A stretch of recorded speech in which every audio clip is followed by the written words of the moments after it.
Ok, boa tarde a todos. É um prazer ter todos vocês aqui conosco. Foi um desafio montar esse evento, mas estamos chegando aqui no início com todas aquelas dificuldades e nervosismos de estreia, mas vamos ver se corre tudo bem para todos.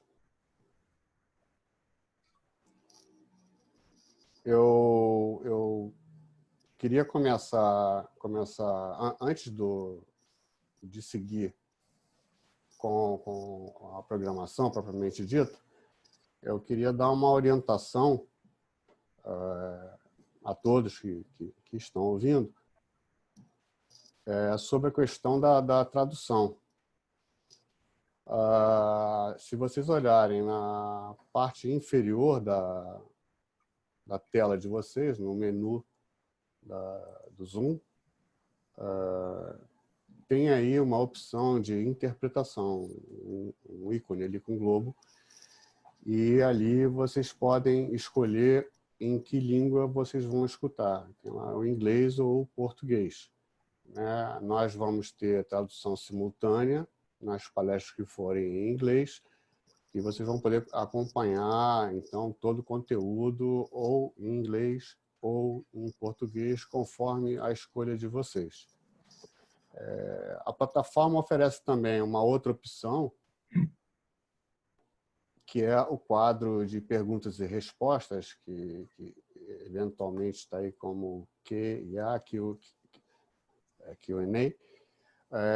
que vocês poderão mandar perguntas para os participantes e interagir aqui. A dinâmica do evento talvez não permita responder a todos, mas vai servir como referência para quem está falando aqui poder comentar. Então, é bom que vocês enviem as perguntas e, eventualmente, na sequência, a gente vai poder responder. Eventualmente, vocês podem ser convidados a responder uma enquete ao longo da apresentação, mas aí eu instruo adequadamente. Então, vamos lá. O nosso tema central de hoje são novas tecnologias e transformações do rádio. Então, o foco central é tecnologia, o que está acontecendo e os produtos que estão sendo lançados. Vale aqui uma observação para dizer que esse evento foi concebido inicialmente para ser um evento pós-NAB Show. Como muitos brasileiros não poderiam ir, não estavam em condições de ir, etc. Assim, muitas pessoas acabam não indo, particularmente esse ano que estava com uma taxa de câmbio muito alta. A gente decidiu, então, assim, vamos fazer um evento após a NAB, tentando trazer para os profissionais, para os colegas da área aqui, aquilo que foi visto em Las Vegas, aquilo que foi apresentado de novo. E, nesse meio tempo, lamentavelmente, por conta da pandemia, a conferência de Las Vegas foi cancelada, mas nós decidimos seguir com o evento, mesmo assim, porque ele continua sendo uma fonte de informação e a gente vai estar mostrando aqui informações tão atualizadas quanto estariam sendo mostradas em Las Vegas. Então, esse é o conceito. A gente está fazendo o evento apesar da Covid e não por conta da Covid.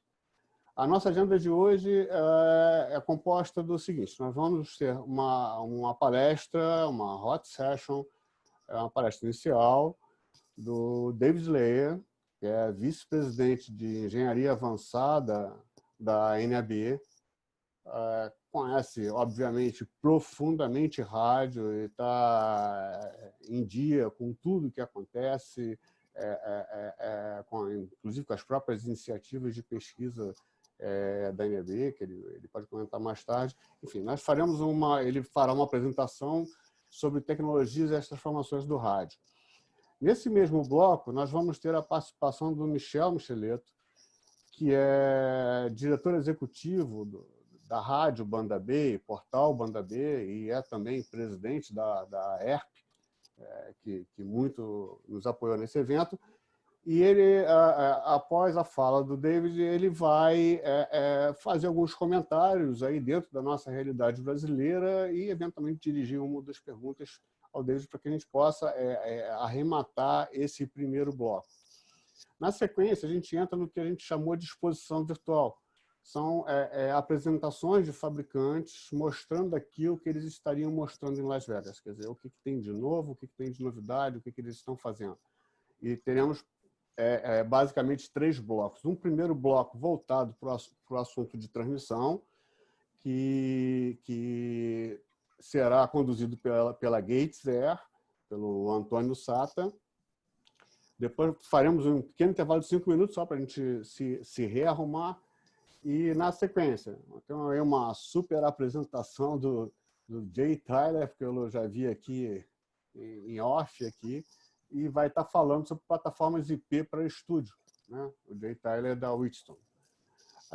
E no fim do dia, um outro tema que é de grande interesse, particularmente aqui para nós brasileiros, com toda essa cobertura de esporte, futebol que a gente tem, etc., que são transmissões externas. E novamente, quer dizer, tanto a Gates como a Wheatstone, entra a Timeline nesse grupo, são as principais marcas nesses campos. A Timeline vai estar falando sobre codecs para externa, etc.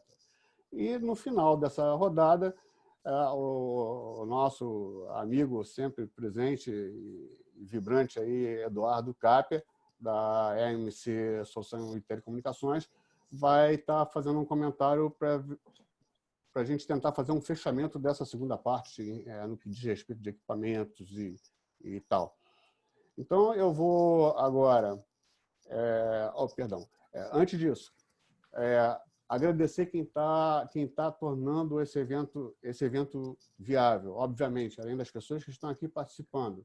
Mas a Gates, a Wheatstone, a Timeline, e amanhã a gente vai ter Triton com podcast, Multicam com vídeo no estúdio e OnHertz com plataforma virtual. E agradecer muitíssimo o grande apoio que nós tivemos de todas as associações de rádio do Brasil, a BERT, a Abratel, a CAERT, a CERT, a AERJ, a ERC, através do Michel, que fez uma campanha muito bacana, ao Rodrigo Neves, lá na ESP também, obrigado, ao Melão, na AGERT, ao Luciano Namirte, Sinderpan, o Nivelli, a SERP, e mais o ajuda de divulgação do ponto eletrônico, Planeta do Rádio, da Focus Digital, enfim. Essas são as associações e os amigos aí que ajudaram a divulgar e que deu para a gente essa audiência muito bacana. Então, agora a gente vai começar efetivamente o assunto do dia. Vai ser muito bacana, né? E para começar o dia, como falei, nós vamos ter a apresentação do David Leyer, novamente vice-presidente de engenharia avançada da NAB, que vai estar endereçando a questão do que tem de novo das transformações no rádio. E, na sequência, a gente vai ouvir o Michel a respeito. Ok? Então, David, por favor, pode começar a sua apresentação. Okay, let me share my screen. Good afternoon, everyone. Marco, thank you very much for inviting me to speak today. My pleasure. It's great to be speaking to Brazilian broadcasters again.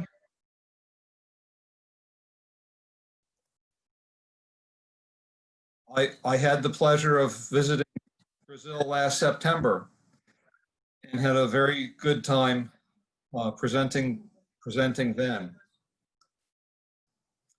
And I don't speak Portuguese, but thank goodness for translators. So this is, again, a privilege to be speaking to you. I wish we could be in person. This is a very difficult time all around the world. Marco already mentioned how the NAB show was canceled. And I'll have a few words about what NAB did. Instead, it's something called NAB Show Express, and I'll talk about that in a moment. But I hope everyone's healthy and safe. I know it's a difficult time, especially in Brazil right now. And I certainly hope for the best for all of you. In the US, it's been a very difficult time also.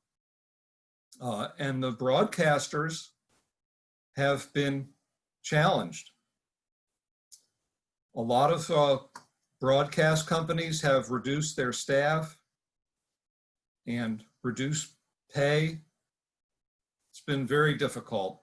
Some radio stations have actually gone off the air because of this crisis that we find ourselves in. So, but broadcasters have really risen to the challenge, haven't we? Here, this is becoming a more familiar scene. Broadcasting remotely, broadcasting from your house. It's because of the technology, like I'm showing here, a Comrex portable codec. Makes it possible for somebody who has internet connectivity to do a radio program. Because of technology which allows broadcasters to remotely control their production facilities. This is an example of a product by RCS. And here I'm showing the theory behind what's happening here is that the broadcaster is remotely connecting to their host computer. So this is an interesting time. It's a time that broadcasters are really taking advantage of all the technologies at their disposal. And I want to talk about that briefly. I want to briefly introduce myself and NAB. Mostly I'm going to talk about topics that I'm very familiar with: digital radio and hybrid radio. So very briefly, I think many of you are familiar with NAB. We're the largest trade association for broadcasters in the US. Of course, we have a big show every April. Well, not every April, most every April. And in fact, I know that many Brazilians come to the NAB show. And I can tell you that's very important to NAB. We have other trade shows, but of course this year they may be canceled, and we do not know yet. There have been no decisions made yet regarding the radio show in September or the NAB show New York. So I mentioned that because of NAB show being canceled, NAB put together something called NAB Show Express. And here you can see the web address. It's a lot like what we're doing today. It's a virtual conference. There are over 200 sessions. So I would encourage you to visit the NAB Show Express webpage and check some of them out. Finally, just briefly about myself. I've been working at NAB now for 25 years. I mostly do radio technology projects at NAB. I'm also working with some international organizations. I work with the North American Broadcasters Association, which is a group of broadcasters from Canada, the United States, and Mexico. I also work with a group called Radio DNS, which is an organization that I will talk about more in a moment, but is helping in the development of hybrid radio. So again, thanks for having me today. I just wanted to say a few words about the technologies broadcasters are using right now during this pandemic. Audio over Internet Protocol is a very, very key technology that's helped broadcasters keep things going. Another one is virtualization. Virtualization is a big word, and it just means broadcasters doing things that they used to be doing in a studio or at a transmitter remotely in the cloud, using the internet, using software. I've shown here a picture of a Radio World ebook. It's a free book. It's really more like a magazine. If these are topics that you're interested in, I would encourage you to look at this ebook. So a couple of examples of the technology which broadcasters are using right now to stay on the air I'm going to show you now. There's an IP audio codecs. These are key. These are fairly inexpensive devices which you put audio into them, and what comes out is a digital signal which can be sent over the internet. They're very flexible. You can adjust the bit rate. You can do a lot of different things with a device like this. This is a key piece of technology. Here's another key piece. It's a remote mixing console. Rodecaster Pro is actually designed, I think that when they discuss it, they talk about how it can be used for making podcasts, but it can be used for helping you run your radio program remotely as well. And the IP codecs, these remote mixing consoles, microphones, headphones, computers, these are all things which combined keep things moving. Virtualization is something that a lot of broadcasters and technology providers talk about. It's not one of my areas of expertise, so I don't want to say a lot about that. I just wanted to mention it because I think that it's something that every radio broadcaster should be learning about and using to some degree. I think that this is the direction that the broadcast technology is heading. I think that in the future, less and less hardware will exist in studios and at transmission sites.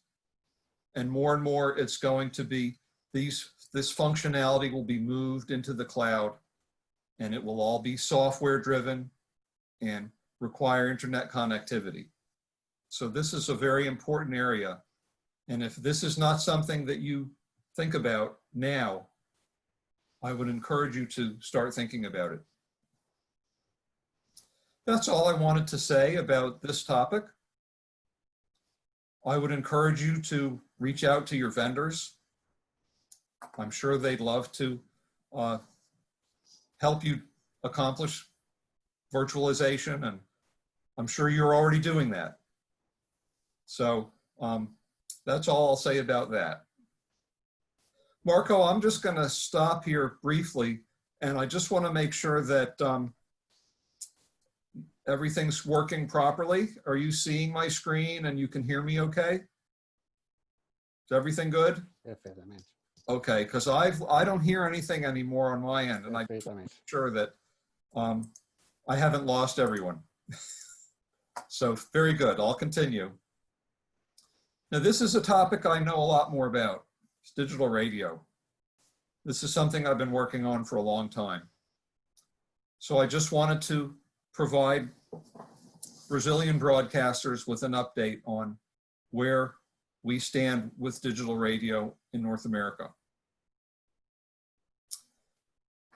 Just for those of you who may not be familiar with how digital radio works, here's an example of an analog FM signal. Analog FM is very important. It will be in use for, well, unless you're in Norway, I guess, right? Norway has stopped using analog FM, but most countries still do. And I think we'll be using analog FM in the United States for a very long time. But for digital radio, you add extra signals here on the side. And now you have, this is what we call HD radio. This is a FM digital radio signal. And it's a really good technology. Broadcasters like it. And I think listeners like it too. And here's just an example of showing you how flexible the digital radio signal is. One broadcaster might just put on a audio signal like I show here by the first arrow. Another broadcaster might broadcast multiple audio programs. HD2 and HD3 represent additional audio programs. Another broadcaster might broadcast additional audio programs and a data service. So there's a lot of different ways you can use the digital radio system. And here's how it looks in a vehicle. Here's what the analog radio looks like now. But when you have digital radio, you can have images, the station logo in this case, WTOP. You can have more information about what's being broadcast.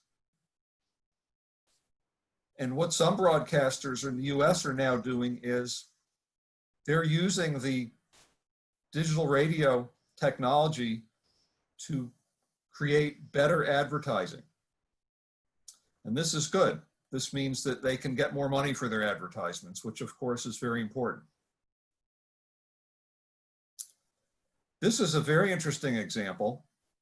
There's a broadcaster, I think this was in Philadelphia, who's using the image capability of the digital radio system to broadcast a message for safety during the coronavirus pandemic. So there are many different ways you can use this technology. Right now, this shows you how many stations are on the air. Mexico and Canada are where the growth in HD radio is right now in North America. There's also growth in the number of receivers. Right now, there's about 70 million. About 275 million vehicles in the US. So what this means is that about 25% of all vehicles on the road have digital radio. But in some places, it's more than that. And here's an example showing that in different cities, the number of cars with digital radio is higher. In New York, it's almost 40%. So this is very exciting for broadcasters, that there are more opportunities to reach listeners with digital radio, and it's going to continue to grow. So I want to just talk very briefly about some of the things. The digital radio system is continuing to evolve. There's new innovations. In one of these areas is in AM. Of course, in Brazil, AM broadcasters are moving to FM. But in the US, what AM broadcasters are likely to do, I think, is become digital broadcasters with an all digital signal. This is something that's being studied by the government right now. And I expect that before this year is over, the FCC will authorize all digital broadcasting on AM. And that's a major new development. If this is something you're interested in, there's more information in a webinar done by Radio World earlier this year. Also in the NAB Show Express that I was just talking about, there's a good paper on all digital AM. So if that's something you're interested in, I would encourage you to go see that. For the FM radio digital system, broadcasters are doing something new. It's called asymmetric sidebands, and I'm going to, on my graph here, you see where the red circle is. Broadcasters can make the signal stronger on one side. And this is helpful because it helps them increase their coverage area. And in situations where they have closely spaced signals. There's a new mode of operation that's now being commercialized for digital radio and FM band. It allows broadcasters to increase the number of bits per second. So this is the basic mode of operation, 98 kilobits per second. This is the mode that most broadcasters who do digital radio use. And this is the new mode. You can see the number of carriers in the closer in center there is increasing. And that's how the capacity gets increased. And then finally, there's work being done on advanced FM modes, which would even increase the throughput even more. And in particular, some of these modes that are being tested can provide much greater capacity than is currently possible. And this should be particularly interesting for countries that don't currently have digital radio. Because if a country were to adopt HD radio, for example, it might be possible to initiate that service using one of these newer modes. And that would be a much better and more capable system.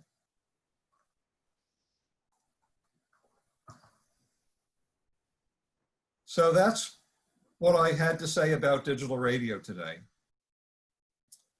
I know that there are many countries in South America that aren't operating digital radio systems. And I would encourage them to look at HD radio. It may be a good option. I think that any country that uses HD radio now takes advantage of all of the improvements and knowledge that have been obtained from our use of this system in North America, so, which is considerable. So now this is my final topic for today. This is perhaps the most exciting topic for me. Hybrid radio. Hybrid radio means a radio that's connected both over the air and to the internet. Similar to a smart TV. I'm sure many of you have smart TVs where you watch Netflix or HBO over the internet, but you still get local broadcast stations over the airwaves.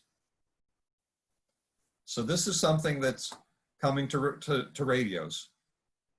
And once again, if you were to go to NAB Show Express, you would find a number of papers on hybrid radio.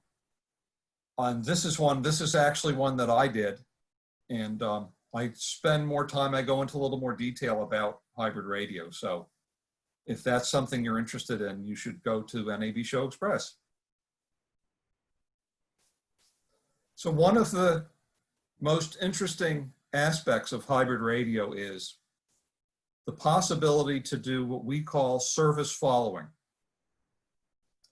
And what that is when the radio can no longer receive the over-the-air signal, it automatically switches to a streaming audio version of that signal. So a listener can keep listening even though they've driven out of the coverage area of the station.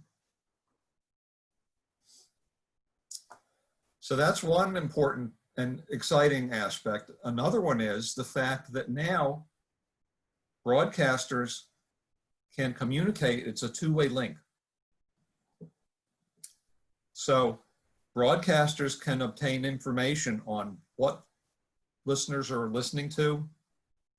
They can do polls, right, Marco? You talked about polling in web conferences, and we're not going to do that today, I don't think. But radio stations could do polls using hybrid radio. Here's an example of a prototype hybrid radio user interface. And it has an extra button on it that you don't see on today's radios. Text me. And when you push that button,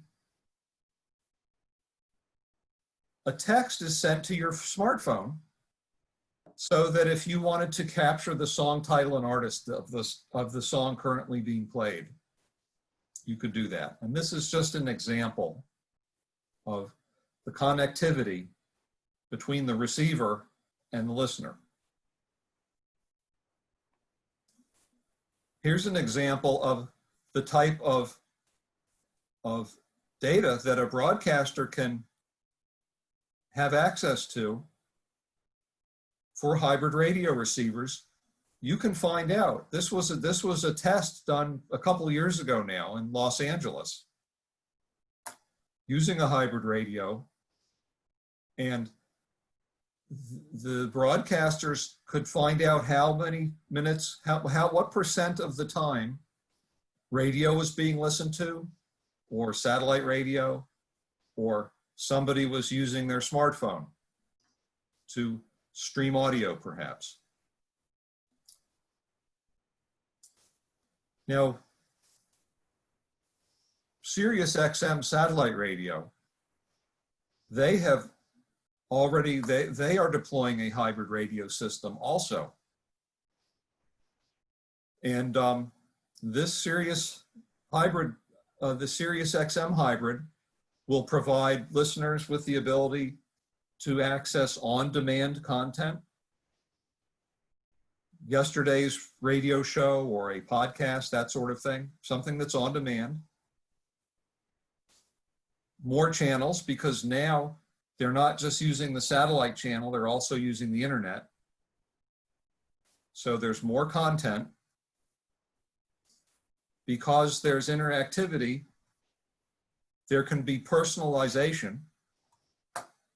So these are all features that the satellite radio service will be offering fairly soon. This year they're saying 1 million cars or more. So terrestrial broadcasters in the US, they need to think about how they need to provide these services as well to stay competitive. One of the other advantages that Sirius XM will have with their hybrid service is that listeners will be able to listen on their smartphone, and then when they get into the car, listen to the same content on the car receiver. And this is an important concept that listeners want to take their listening experience outside of the car into the car. So this is hybrid radio technology is going to help people achieve that. So in the US, Audi and BMW car makers will be selling hybrid radio cars with hybrid radio this year. So what we've been doing at NAB is helping broadcasters understand what they need to do to take advantage of this technology. And they need to make sure that they're transmitting RDS. If they're transmitting HD radio, they need to make sure that they're transmitting the correct information about their station so that the hybrid radio receiver can identify it. This is important, and it's not that complicated, but many broadcasters aren't really doing this consistently.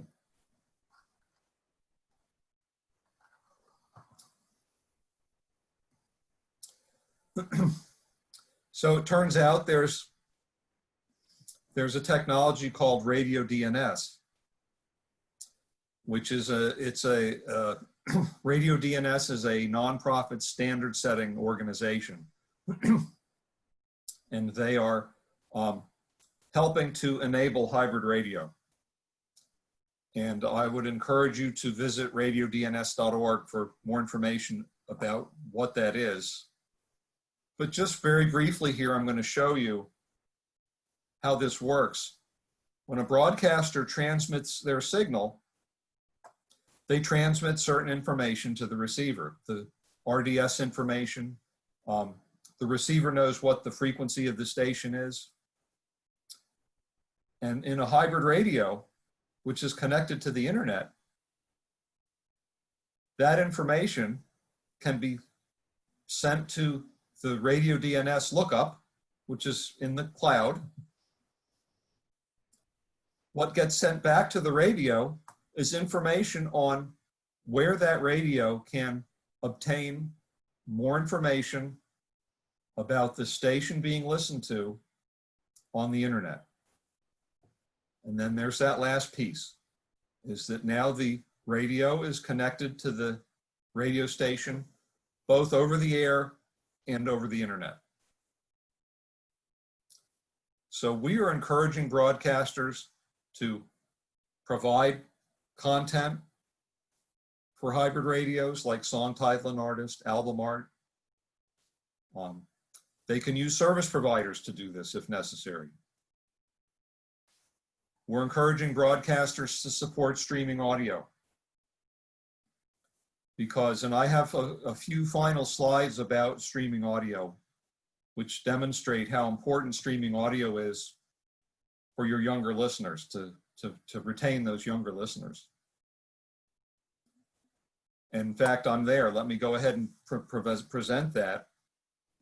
This is some information which was obtained earlier this year. It's my last plug for NAB Show Express. This presentation is where I obtained these graphs, which I'm going to show you now on listening. Firstly, it's clear that young people, 13 to 24-year-olds, rely more on mobile devices than older people do.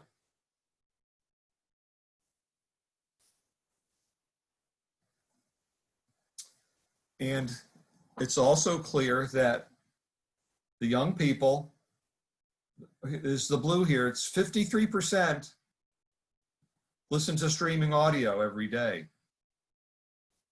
But only 29%, I'm sorry, I'm not reading that right.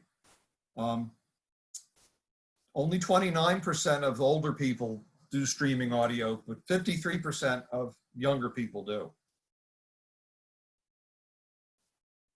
And while 64% of older people listen to radio, younger people it's less, and similarly streaming audio is more.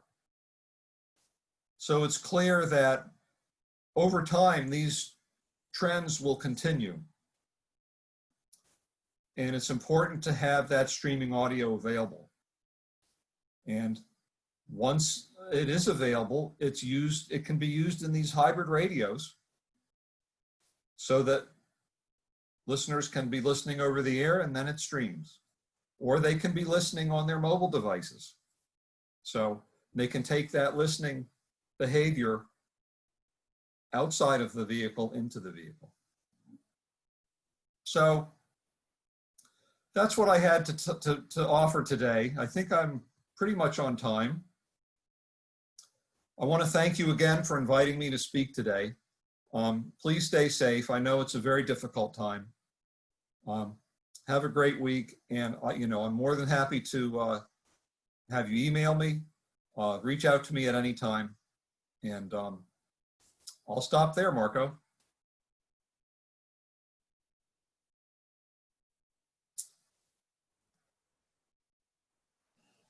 Ok, David, muito obrigado. Sempre um prazer muito grande ouvir você e poder compartilhar de todo esse conhecimento, enfim, e esse banho de atualização que nós estamos recebendo. A gente vai passar aí para o Michel para fazer um comentário, mas eu só queria fazer um teste aqui e mandar uma enquete para vocês, vamos ver se o recurso funciona. É uma enquete sobre rádio híbrido, rádio digital e rádio híbrido, para que vocês possam participar. Deve estar aparecendo aí na tela de vocês, possivelmente.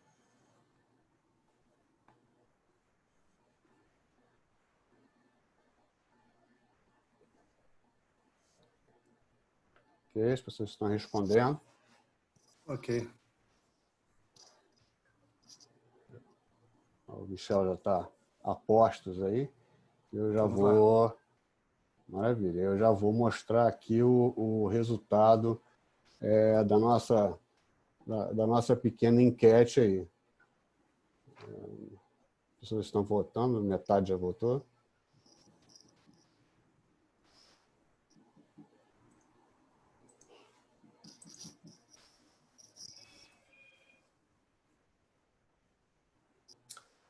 Dá mais um minuto só, tá, gente?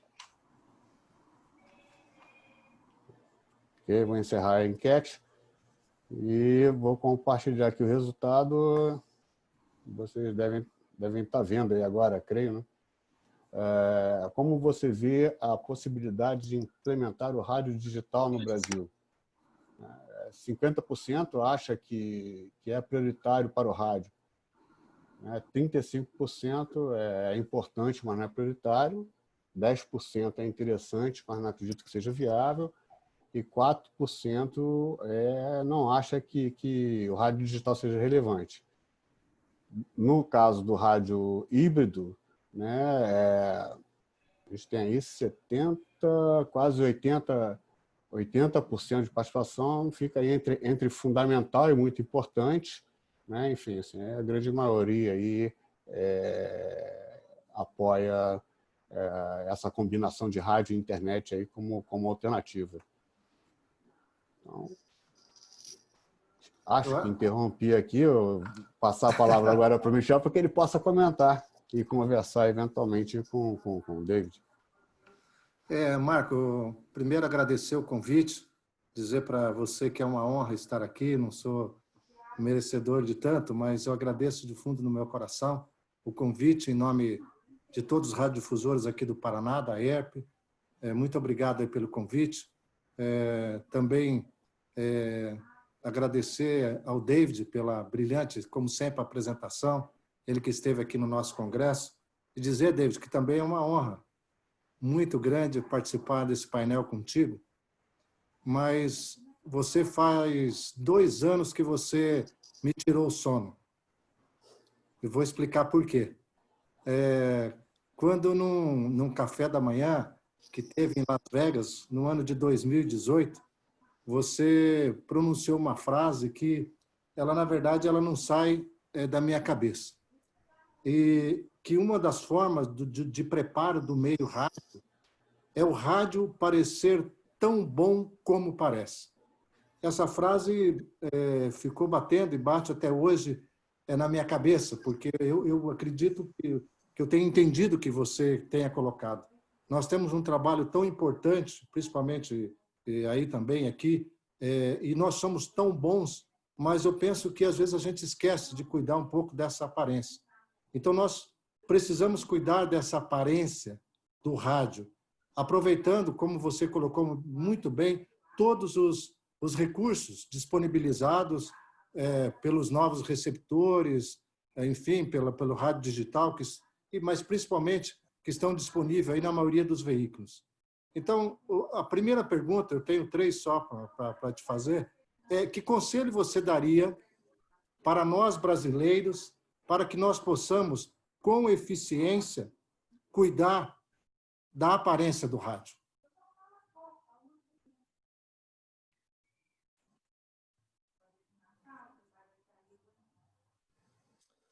And I'll just go ahead and answer right away, I guess. So, well, I think that it's important for the broadcasters to understand the automakers and what kinds of radios the automakers are installing in vehicles, and maybe even trying to be involved with automaker decisions regarding radios.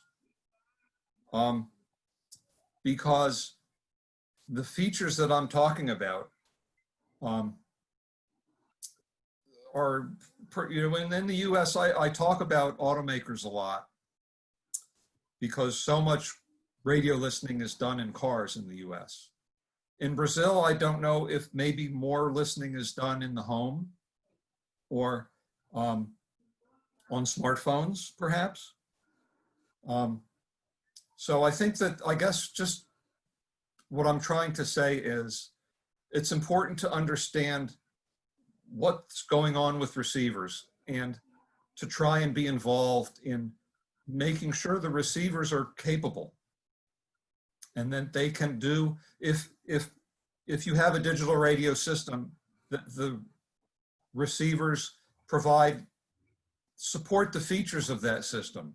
Or if not, make sure in the case of FM that the receivers have good RDS capabilities, for example. So, and for hybrid radios, encourage the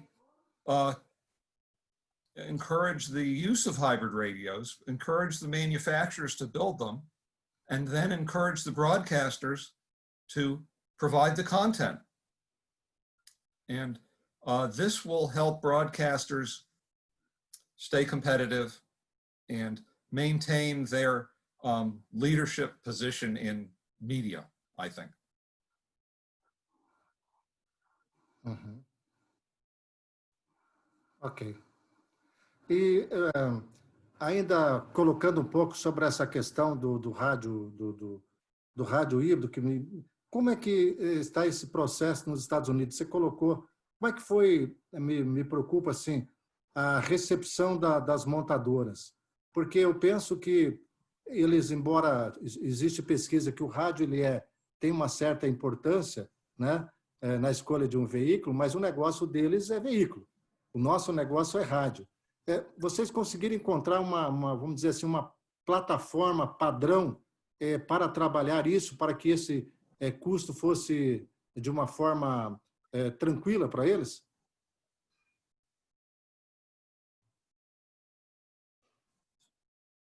Mm-hmm. Mm-hmm. Well, I think I understand. The first thing that the first thing that NAB tries to do when we're talking to automakers is remind them how important radio is to listeners and to consumers. It's the thing that they want the most. So automakers may not be fully aware of how important radio is to a country. So we talk about that a lot to the automakers. And as you know, given that radio is important, then what logically follows is that a car maker wants to have a good radio, so the consumers will buy those cars. And my experience has been that automakers, generally speaking, they see the radio and they use the word infotainment, the infotainment system, as a means to distinguish their product. And Audi is, again, keep going back to Audi because Audi really cares a lot about that. And they have developed what they think is the best radio. And it's a, you know, it's something that helps them sell cars. So they do want to sell cars, but good radios will help them do that. It's true. Há quanto tempo vocês estão nesse processo?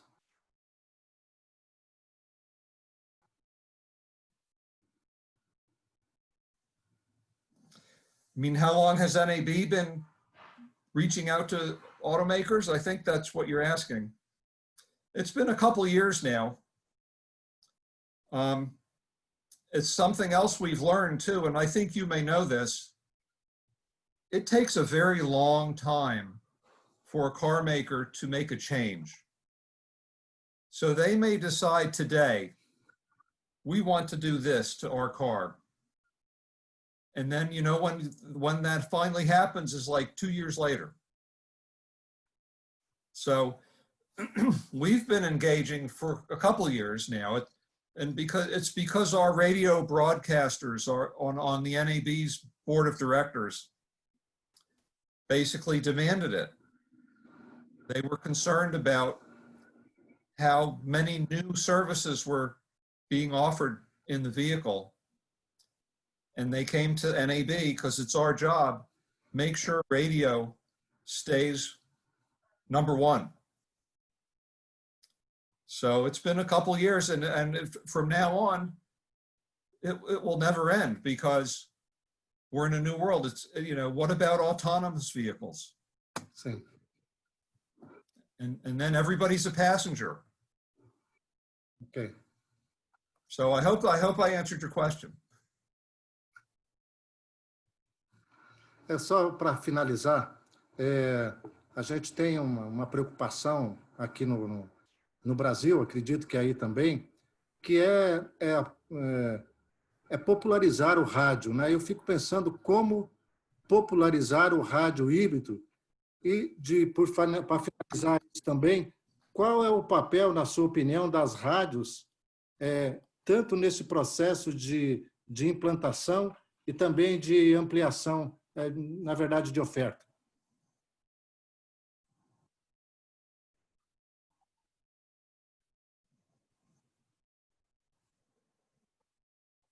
So,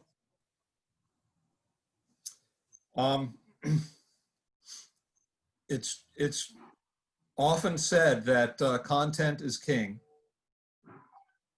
So it's always going to boil down to the content that the station is broadcasting. And so, you know, I'm an engineer. I work in the technology department at NAB.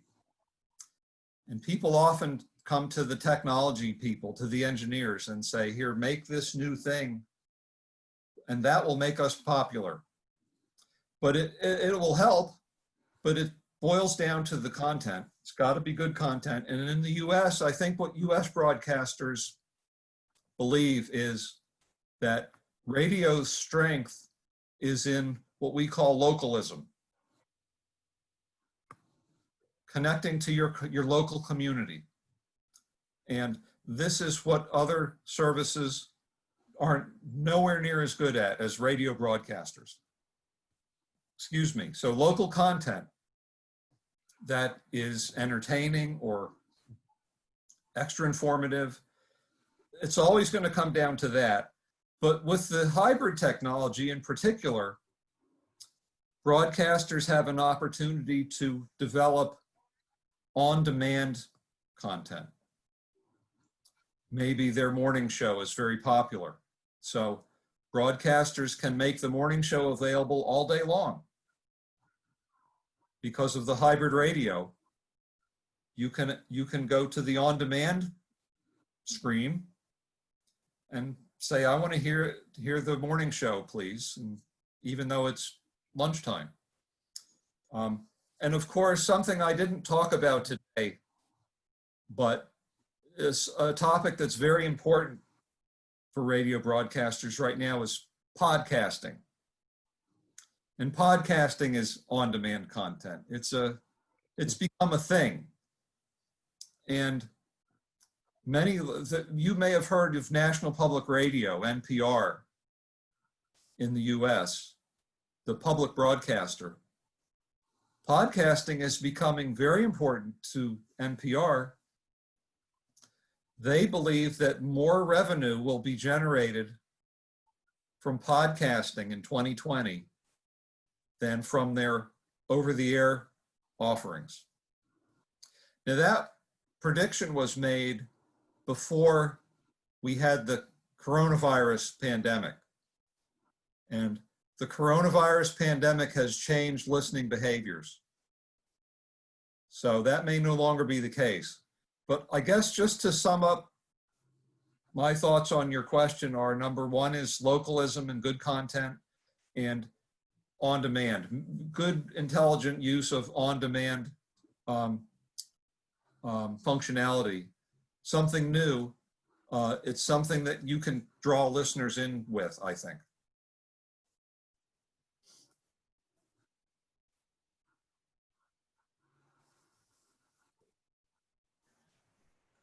Acho que fechamos o nosso horário. Muito bom. Muito bom, muito bom. David, muito obrigado. Um prazer estar contigo. Obrigado. My pleasure too. And I, again, thank you so much for including me in your meeting today. And I hope to see you all in person soon. I hope so. Great. Yeah. Obrigado novamente, David, pela contribuição, pela participação e pelo apoio aí ao evento. E ao Michel também, não só pela participação, como pelo super apoio aí na divulgação, enfim, que ajudou a viabilizar a realização do que a gente está experimentando aqui. Então, Michel, a gente vai seguir a agenda agora com 3 blocos de apresentação, que é o que a gente está chamando de exposição virtual. Na verdade, são as apresentações dos fornecedores de solução,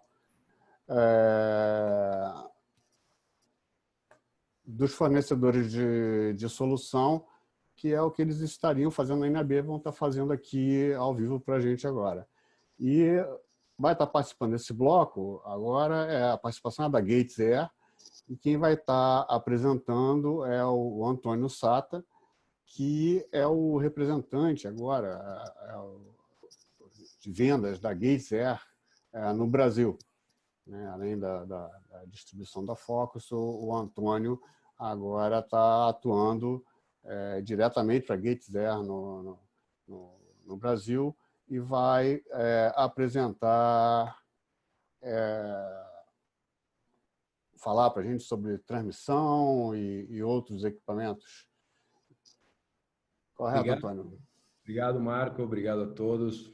Primeiramente, pelo convite. Também é realmente uma honra, né, estar aqui, podendo escutar as conversas que foram, a apresentação anterior e também o debate, né? Eu vou compartilhar a minha tela aqui. Espero que esteja sendo compartilhada. E é muito legal escutar essa conversa, esse debate grande, né, sobre rádio digital, qual é o futuro, e esse grande papel, essa importância que o rádio ainda tem e ainda terá por muito tempo pela frente, né? Os dados dos Estados Unidos, espero que sempre antecipem que a evolução da TV no Brasil também irá tomar esse tipo de rumo e que ainda a audiência do rádio seja muito alta do jeito que a gente está vendo nos Estados Unidos. A minha apresentação aqui é uma apresentação um pouco institucional, mas também pegando alguns pontos muito importantes que fazem parte da nossa proposta, né, para o mercado de rádio, a gente vai ver o que a GateSer está fazendo há 98 anos, né, e agora para atender as demandas dos radiodifusores, né? Primeiramente, me apresento, sou Antônio, porque muitos atendentes, né, desta palestra não me conhecem, né, porque eu venho de outra empresa que era mais focada no setor de TV.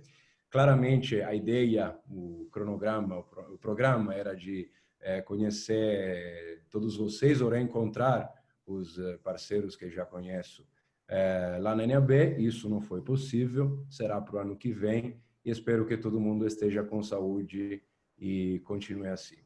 Eu sou Antônio, entrei na GateSer agora em fevereiro de 2020, e esses são os meus contatos para quem quiser aprofundar alguns dos assuntos que vamos tratar agora. Quando a gente fala de GateSer, um minuto sobre a história, que é muito importante. Nós falamos de uma empresa que tem um legado fortíssimo no setor de rádio e de TV também, mas hoje vamos falar mais de rádio, né? Desde 1922, esses dois senhores aí, principalmente o da esquerda, que por incrível que pareça já foram garotos também, e para impressionar umas garotas, inventaram de colocar um rádio dentro de um carro, né? Depois o senhor Elmer Wavering, ele foi para Chicago, né, para ajudar a Motorola a aumentar, a implementar a nova tecnologia de de fazer rádio para carros. E o senhor Parker Gates ficou em Queens, Illinois, onde montou uma empresa que hoje conhecemos de novo como GateSer, né? Esse foi o nome principal. E durante um período importante da história da empresa, esta empresa se chamou Harris, né? Dentro da Harris Corporation. Então, estamos desde o verdadeiro começo, né, da radiodifusão comercial, em todas as etapas de evolução que a radiodifusão teve, né? E não vamos parar por aqui, claro, né? É uma empresa que só nos últimos 10 anos levou esse tanto de prêmio aí que estão vendo agora, né? Só estamos falando da última década. Inclusive 2 Emmy Award. E todo ano a gente vem apresentando novas soluções. Este ano também, para a NAB, a gente tinha um pacote de novas soluções que estão prontas, né, para apresentar, inclusive na parte de ATSC 3.0, mas também toda a parte de áudio IP e do Intraplex, né, da nossa linha Intraplex, e também outras novidades quanto ao rádio digital, né? Então, uma empresa com muitos prêmios, que há 98 anos está à frente do negócio de radiodifusão.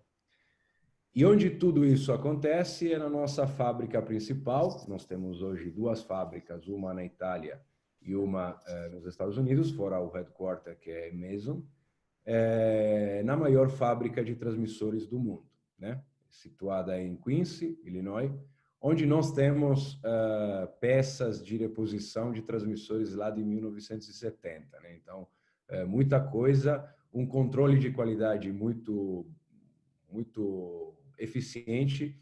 Eu, pessoalmente, visitei a fábrica pela primeira vez em fevereiro, né? Era a ocasião da entrada na empresa, e fiquei realmente impressionado, e todos vocês, queridos parceiros, estão convidados a visitar essa grandiosa fábrica.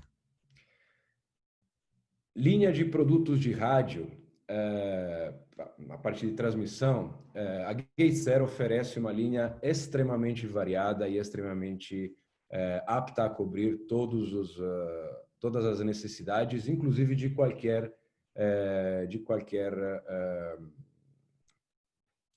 tipo de padrão de transmissão, né?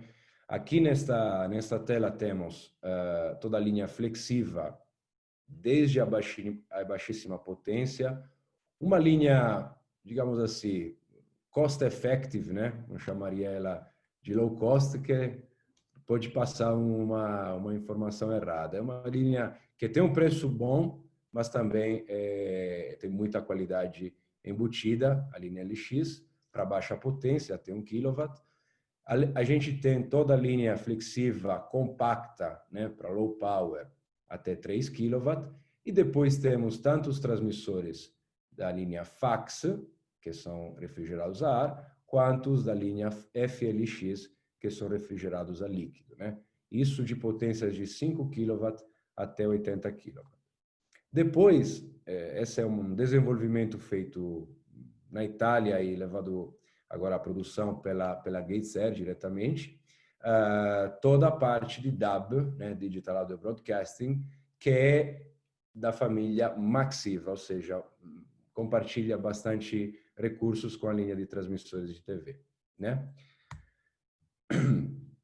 Em linha de alta potência, que é o nosso core business, apesar da gente estar desenvolvendo muita coisa para baixa potência, temos os nossos transmissores FAX e FLX, que vão de potências menores até potências extremamente altas, né, 80 kW, inclusive com multiple rack, canais 1+1, 2+1. A gente acabou de ganhar uma grande licitação na Bulgária, né, para sistemas de 1+1, flexiva.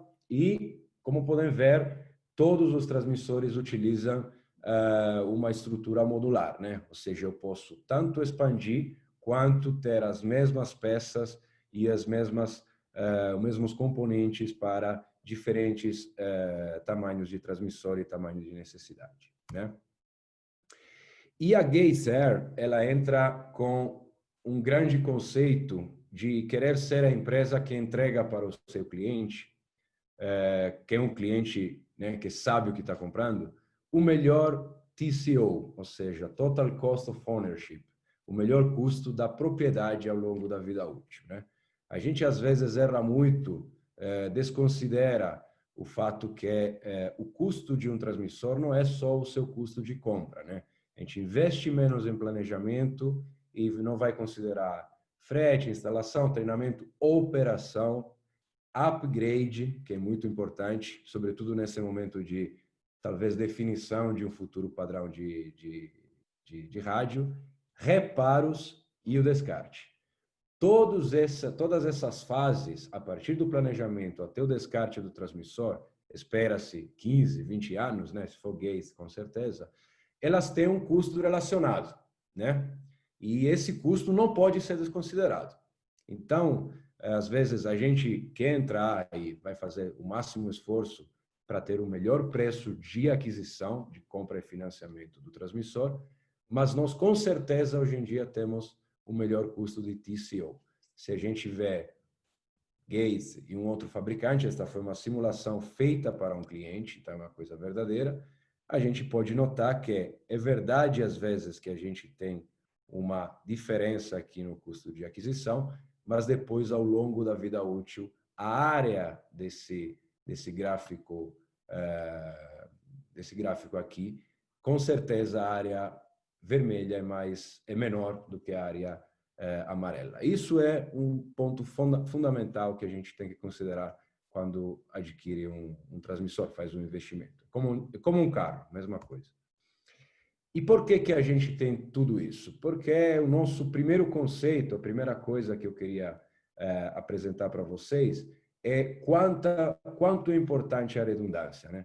A gente aqui está vendo um transmissor flexível, no caso de 20 kW, onde temos um grande número de módulos de potência, né? Todos os amplificadores, eles são hot plug, ou seja, eu posso fazer a extração deles, a substituição, inclusive durante a operação da máquina. Todos eles, a cada bloco de 10 kW, eu tenho acesso direto e frontal a todas as fontes. As fontes, nós usamos fontes da General Electric, ABB, hoje, né? Altíssima confiabilidade, 96% de eficiência e muita facilidade de operação. E muito importante, nós temos uma relação de fonte por PA de 1 a 1. Cada fonte tem um PA para ser alimentado. Ou seja, quando eu tiver, difícil, algum problema, a minha perda de potência no ar será muito pequena. Também temos recursos de redundância na controladora, redundância no excitador, pode ser o excitador duplo. A troca do exciter, ele é integrada dentro do transmissor de cada power block, e também ventoinhas com rotação variável, baixo consumo, menor consumo de energia e também maior vida útil da ventoinha. E no caso de transmissores a água, a líquido, a gente tem as bombas redundantes e são todos itens de redundância que fazem a gente ter uma maior vida útil, um maior desempenho e menor custo total de operação, né? Uma outra coisa importante para o mercado brasileiro, especificamente, isso é uma outra demonstração de como a Gateser, além de desenvolver todas as maiores tecnologias, também tem um olho muito grande, um investimento muito grande para o mercado brasileiro, é que a gente já está prontos com toda a linha para a faixa estendida, ou seja, a faixa que foi adotada no Brasil e no Japão, né? A linha flexiva já suporta completamente a faixa de 76 a 88 MHz.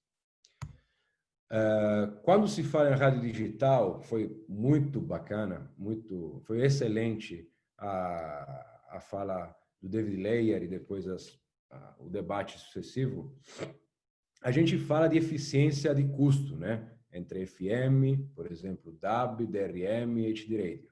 A gente fala mais no HD Radio e no DAB porque são as duas tecnologias, os dois padrões que já tiveram uma implementação eficaz, né? Um número de receptores muito grande já vendidos e, portanto, a gente tem dados para avaliar esse tipo de tecnologias. O DRM não teve ainda esse tipo de deployment, apesar que a gente suporta completamente a tecnologia. Então, quando a gente pega 18 emissoras, por exemplo, na mesma cidade, em FM, supondo mesma torre, mesma antena, né? Ou melhor, mesmo tipo de antena, mesma cobertura, a gente tem 18 transmissores, 18 frequências, 18 taxas de licenciamento, etc. Quando a gente vai para o HD Radio, nós, com 5 transmissores, podemos colocar essas 18 emissoras no ar. Ou seja, grandíssima eficiência de espectro, né? Com DRM um pouco menos. E, no caso do W+, que não permite o simulcast, a diferença de HD Radio e DRM, a gente até com um transmissor só consegue fazer a transmissão dos 18 canais. É claro que, independentemente de tudo isso, a Gateser já tem um suporte avançado para todos os tipos de padrões. Então, vocês podem consultar a gente tanto para transmissores aptos para o HD Radio, né? É o mesmo transmissor, tá? Só uma upgrade futuro. DRM Plus, suportamos o China Digital Radio também, e a linha WW Plus com outra linha de transmissores, que é a Maxiva, né? Caso for adotado o DAB aqui no Brasil. Então, temos o suporte tecnológico para todos os padrões. Os nossos transmissores, no caso de migração do Flexiva atual, FM, normal, analógico, para o Flexiva HD Radio ou DRM, a gente já tem um transmissor future proof, ou seja, com um pequeno upgrade de hardware, uma placa praticamente, nós conseguimos já ser aptos à transmissão em HD Radio e DRM. E no caso do HD Radio, inclusive, a gente tem uma solução completa de importer, exporter, que seria o EDEND, né? Toda a parte de gestão dos fluxos de metadados e de som, imagens, que o HD Radio precisa. E no caso do HD Radio ainda, a gente, desde 2011, já participou aqui com vários trials, né? Foram vendidos vários transmissores. Agora, recentemente, a gente entregou, semana passada, outros 2 transmissores para o Rio de Janeiro, Inactive Radio e DRM, e a gente suporta totalmente, já faz 9 anos, esse tipo de tecnologias, né? Temos também uma linha muito completa de enlaces de HD, né, para transporte de áudio via IP, com funcionalidade tanto RF flexíveis, né?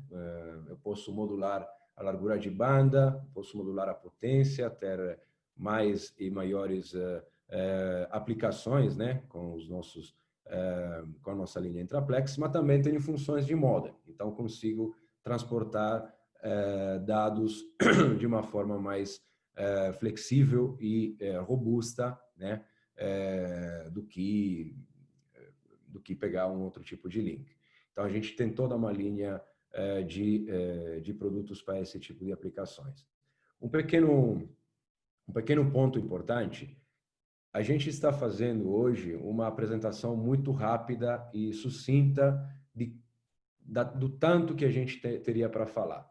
Para cada um desses argumentos, a gente pode fazer apresentações one-to-one com os clientes, ou também temos investido bastante, já que não teve NAB, numa série de webinars que depois vou apresentar com uma pequena slide, que tratam de cada um desses assuntos de forma mais específica e mais completa, né?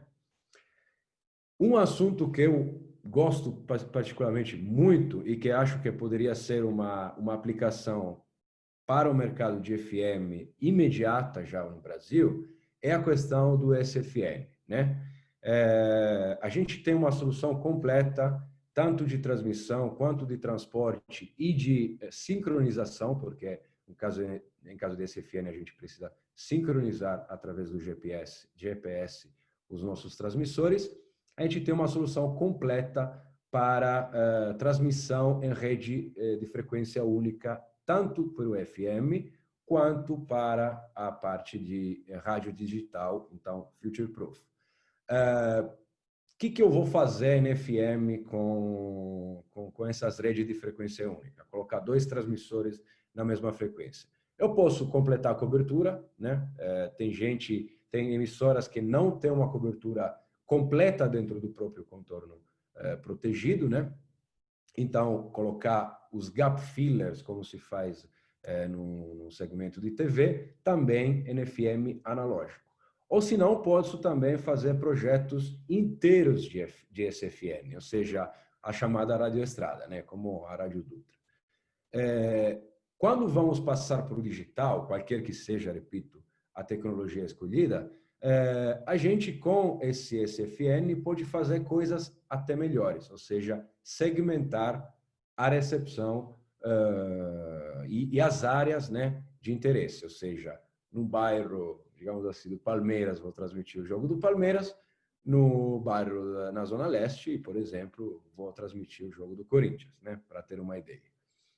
E a gente tem aqui um exemplo muito bonito que a gente fez para um cliente lá em San Diego, de uma emissora que tinha uma cobertura X, né, essa cobertura que estão vendo aqui, e ela precisava cobrir algumas áreas aqui, Escondido, Oceanside, algumas áreas que onde tinha população, tinha um impedimento de cobertura devido à morfologia do território e precisava fazer uma cobertura maior. Pois bem, com 5 gap filler de baixíssima potência, né, coisa de 100 watts, a gente fez um projeto de cobertura muito maior, né, inclusive com áreas nobres aqui, né, que precisavam ser cobertas e com áreas onde passavam rodovias.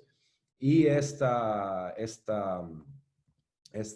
cobertura maior levou a empresa, levou a KWFN do 5º lugar para o 2º lugar em audiência na área metropolitana de San Diego. Então, não é só cobrir, é cobrir para ter mais audiência, aumentar a receita, aumentar o posicionamento estratégico da emissora dentro da região metropolitana. Então, muito importante. E aqui um projeto que a gente fez na França, né? Muito legal, tanto um pouco analógico, um pouco híbrido, né? Analógico e digital, com várias emissoras regionalizadas. Voltando à fala do David Layer, né? Quanta importância tem a regionalização. Aqui, a 107.7 era uma frequência do Exército, né?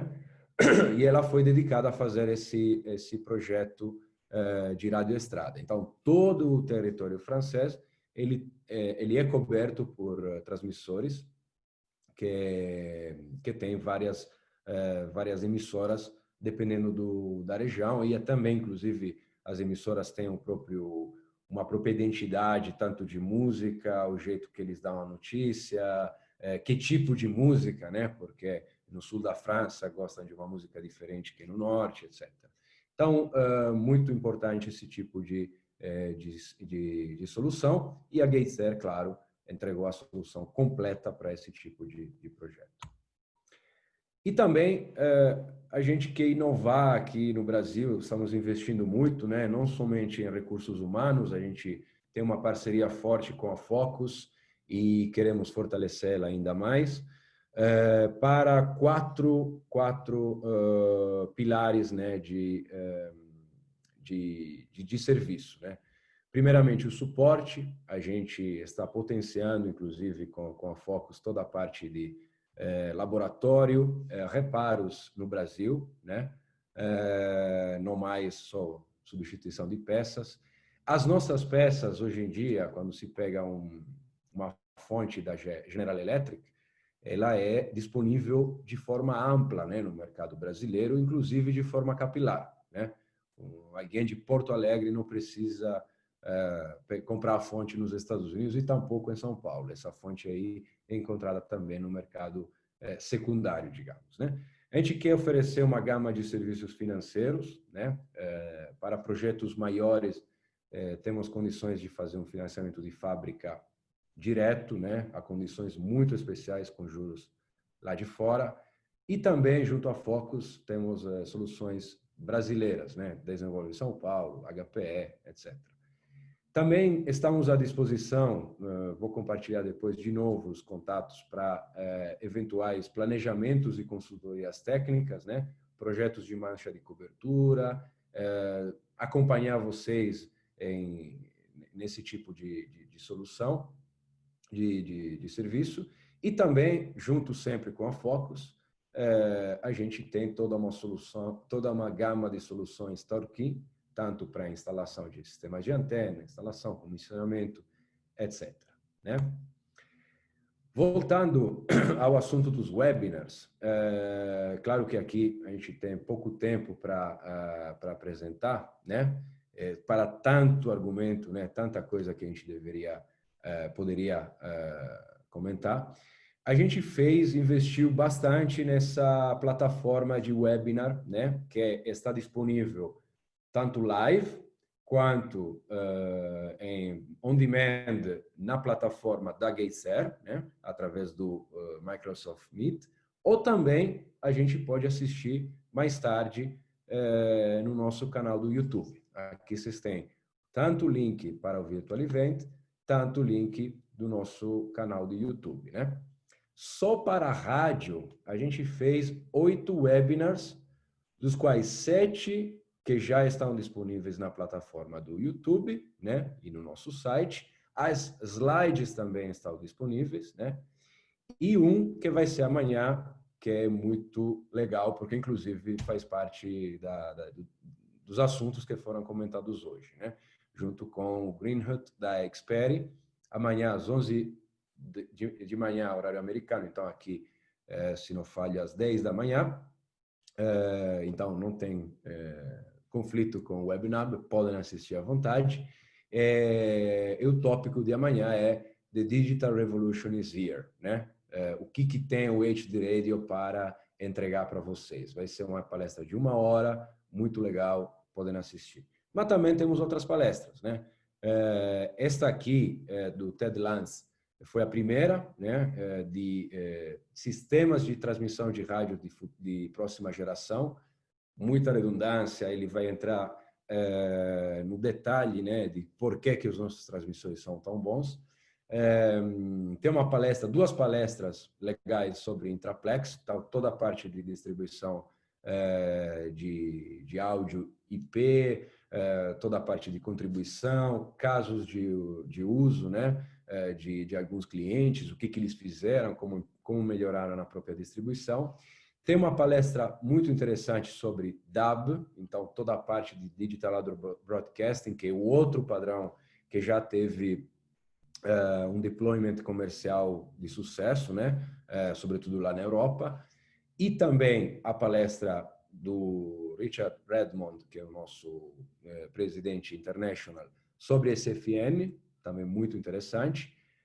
Outra de sistemas de rádio digital. E a última, que foi feita semana passada, sobre o Total Cost of Ownership, que é aquilo que eu falei antes, ou seja, quanto é importante avaliar todos os elementos para tomar a decisão de comprar um transmissor. Não é só o preço, é tudo, né? São 10 anos que você vai casar com esse transmissor e 10 anos que você precisa trazer o máximo resultado dessa importante escolha de investimento. Então, em resumo, a Gateser tem um legado fortíssimo, né? São 98 anos de história. Estamos presentes em todos os milestones, né, de transmissão, tanto de rádio quanto de TV. Estamos presentes aqui para o mercado mundial e, em específico, para o brasileiro, com desenvolvimentos específicos para o Brasil, veja a faixa estendida, com a maior gama de produtos e produtos de altíssima qualidade e altíssima redundância. Repito, TCO é uma palavra-chave, a gente precisa realmente pôr tudo no papel, né? Fazer uma bela planilha de Excel e decidir com todas as informações, né? Quando se compra um transmissor. E também rádio digital, faixa estendida, enlaces digitais com a nossa linha de Intraplex, SFN e os nossos eventos, né? O resumo da nossa conversa, e os nossos eventos, os nossos webinars que vocês podem encontrar no nosso site e no nosso canal do YouTube, né? Essa era uma pequena apresentação. Não sei se fui muito rápido, né? Me disseram 25, foi 30 minutos, tá bom. Tá bom. Tá bom? E, por favor, se tiver alguma pergunta, estou à disposição. Esse é o meu endereço e-mail, também tem um celular na apresentação. E é importante aprofundar cada argumento, né? Meia hora é muito difícil dar uma visão completa, mas a gente pode fazer apresentações para cada um desses assuntos, seja one-to-one ou em grupos, enfim. Estamos à disposição para vocês, porque temos verdadeiramente uma evolução, né, de produtos muito importante para ser apresentado. Muito bom, Antônio. Obrigado aí pela participação. Se alguém tiver alguma pergunta, pode digitar, que aí o Antônio pode, na sequência, responder. E aí eu queria, na passagem agora, mandar uma outra enquete para vocês, uma sobre transmissão e a outra, porque a gente deveria ter um intervalo agora. Então a pergunta é, vamos fazer um intervalo ou não?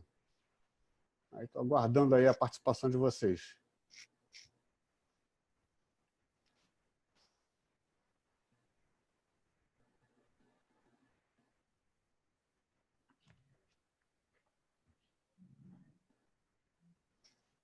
O intervalo está dividido aqui.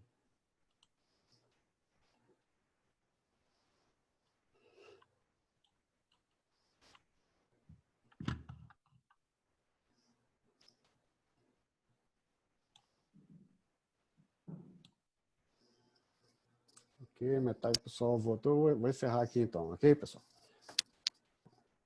Vamos lá, compartilhando o resultado. Tá bom, aqui direto ao intervalo, não, a gente segue direto, né? A maioria aqui prefere que a gente siga, a gente de fato está aí uns 15 minutos já adiantado. Em relação ao quadro de transmissores aí no país, é interessante aqui a gente notar que está distribuído aí em várias faixas aí de tempo, mas tem uma parcela importante aí de transmissores aí com mais de 15 anos de uso, né? Enfim, mas está distribuído aí em todos os casos, né? É claro, claro. Só 14% são transmissores com menos de 5 anos, né? Então, quanto é importante a duração do investimento? A maioria dos transmissores aqui são entre 5 e 10, 15 anos e mais de 15 anos, ou seja, o transmissor tem que durar muito tempo. Então, vale a pena fazer uma análise completa. Maravilha. Então, vamos seguir a nossa programação, né? Como a gente tinha anunciado, a próxima apresentação vai ser da Wheatstone.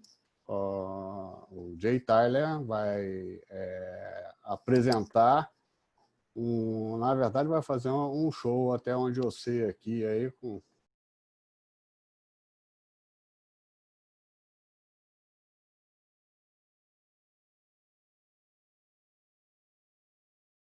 Okay, ready? Can you hear me well?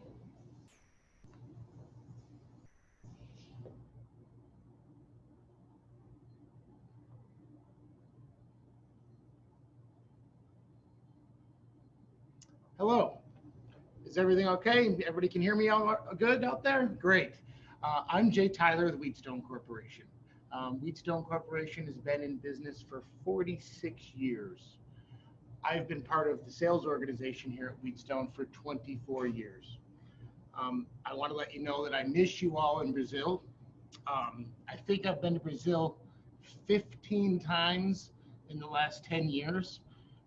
Started out selling IP audio to my first IP customer, which was Radio Itatiaia back in 2009. And after that, I had the pleasure to work with Mr. Marco Túlio at Globo, and we outfitted many of the cities, many of the operations with Wheatstone. And if you would have been at NAB this year, I would have been in a similar setup, showing you all the new equipment that we had for the 2020 year. This year we have new headphone panels, we have a new console, and most important, we have new Blade 4. Blade 4 is going to be the future of all of our IP. And as I mentioned, we've been selling actively IP audio down in Brazil since 2009. We've been selling consoles in Brazil since the 1990s, and all throughout Brazil, there's many audio arts, R60s, D75s, D76. In the last decade, we've sold a lot of IP. And as a company, all of our development, everything that we are working towards with the audio consoles and mixing and routing is IP. All of our development is headed in that direction. So what I'm going to do is I'm going to walk around and sort of grab the camera and show you sort of the setup that we have here today and sort of give you an overview of the consoles and hardware. And then I'm going to get into a slideshow. Like I said, I wish I was, down in Sao Paulo with the set showing you this year, but unfortunately it's going to be postponed. I wish I got to see it NAB. So we're going to have to make do with this for now. So give me a minute to go around, and I'm just going to sort of show you all the new wares. Then we're going to come back and do a PowerPoint presentation for everybody.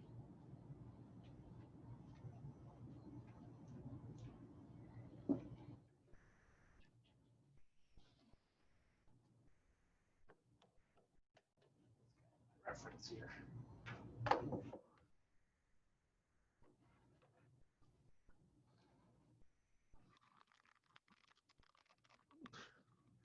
So this guy here is our new GSX console.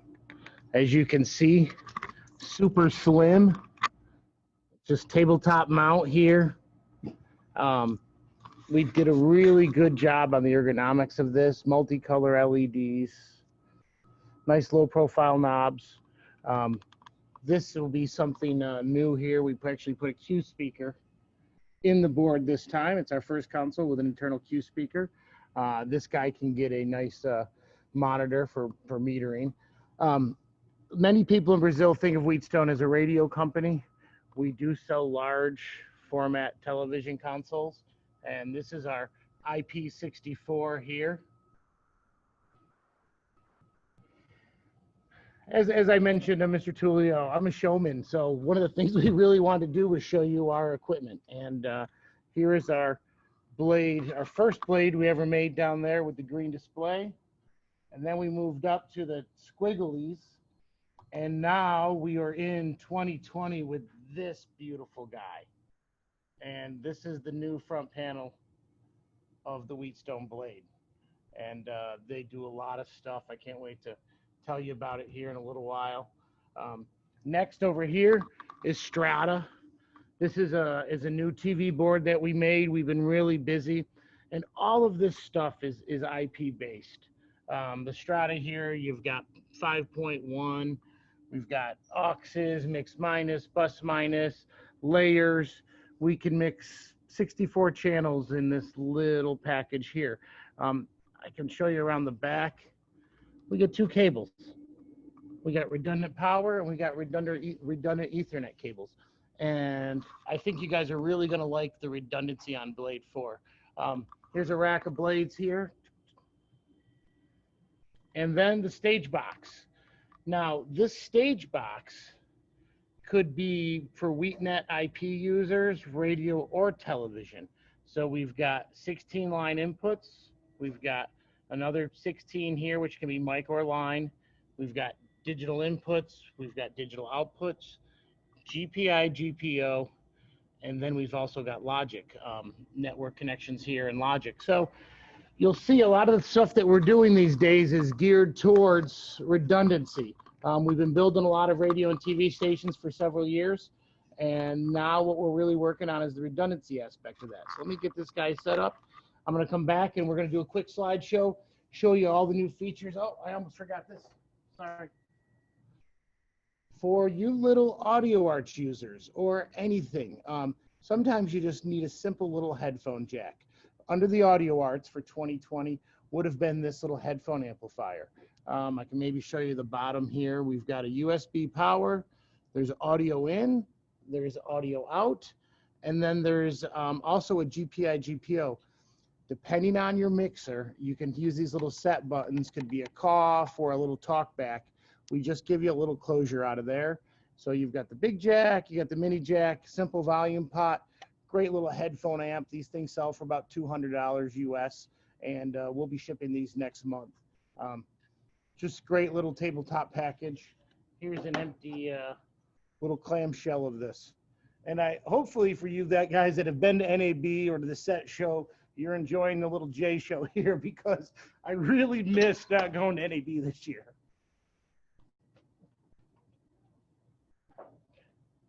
So, all right. So what we're going to do now is we're going to go through a slideshow, and I'm going to show you all the new wares that we have and answer any questions you may have. So I'm going to share my screen here real quick, get situated. Go here. Share this and grab this audio. So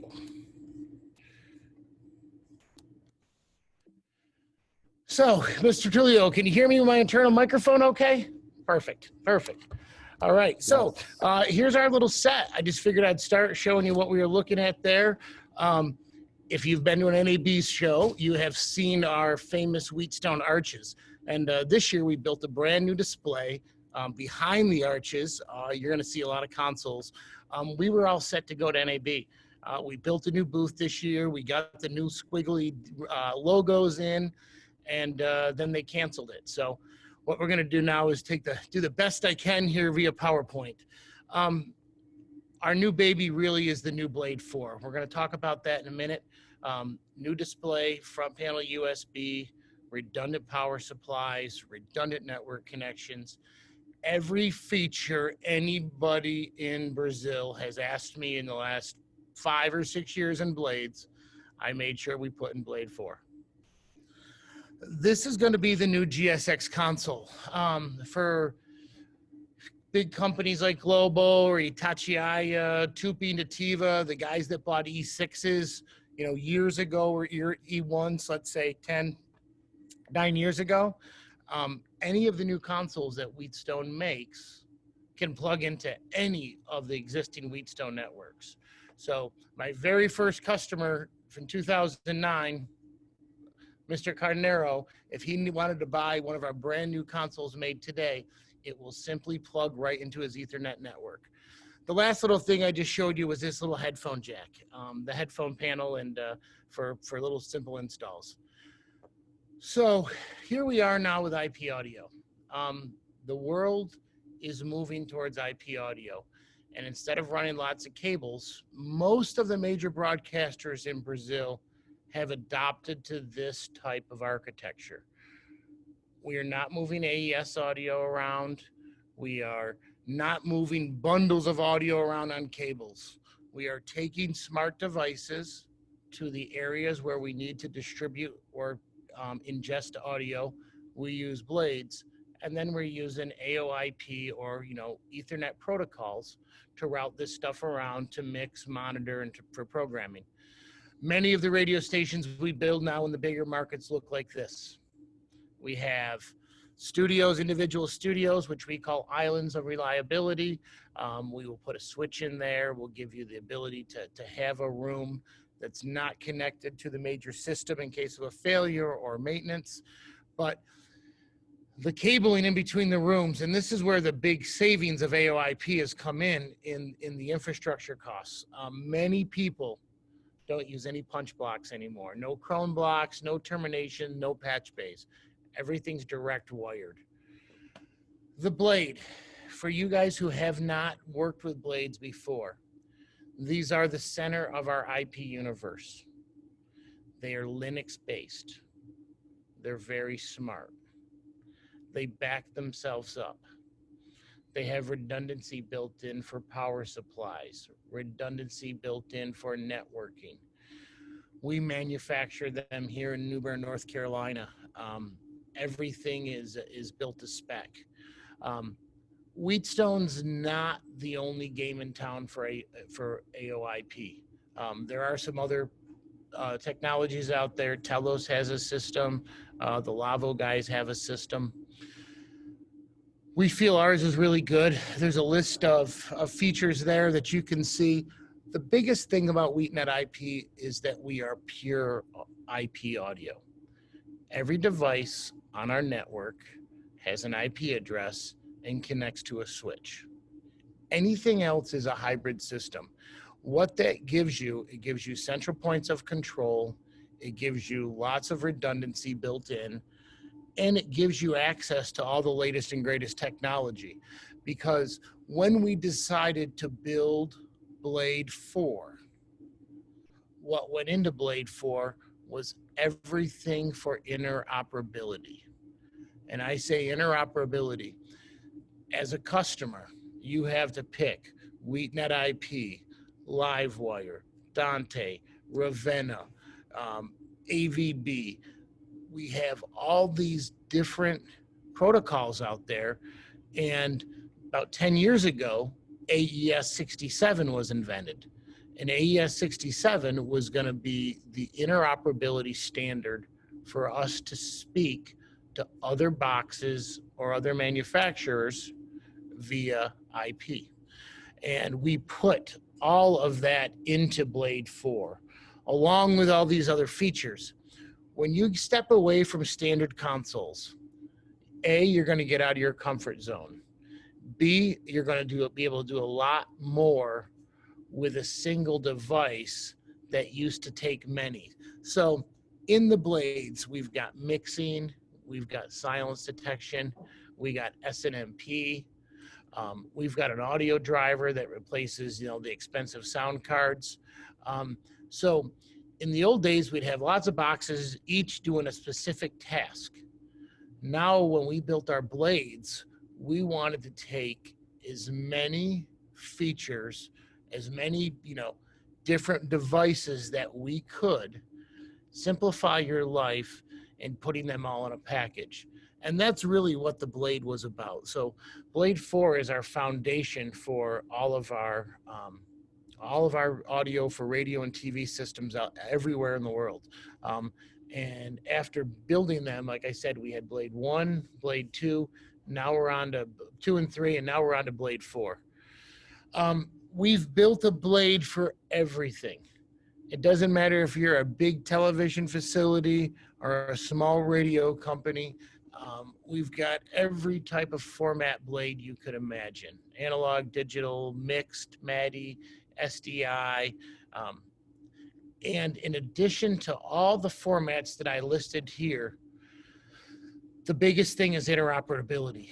And when I say interoperability, again, it's the ability for us to reach outside that WEBNAB IP network and pull in audio and control in from another manufacturer.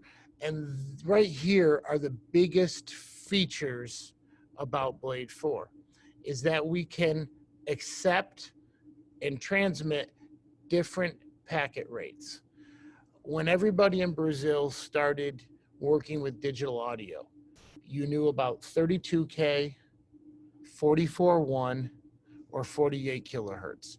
And everybody thought that 48 kilohertz, or the biggest number, is the best, and we should run everything at 48K.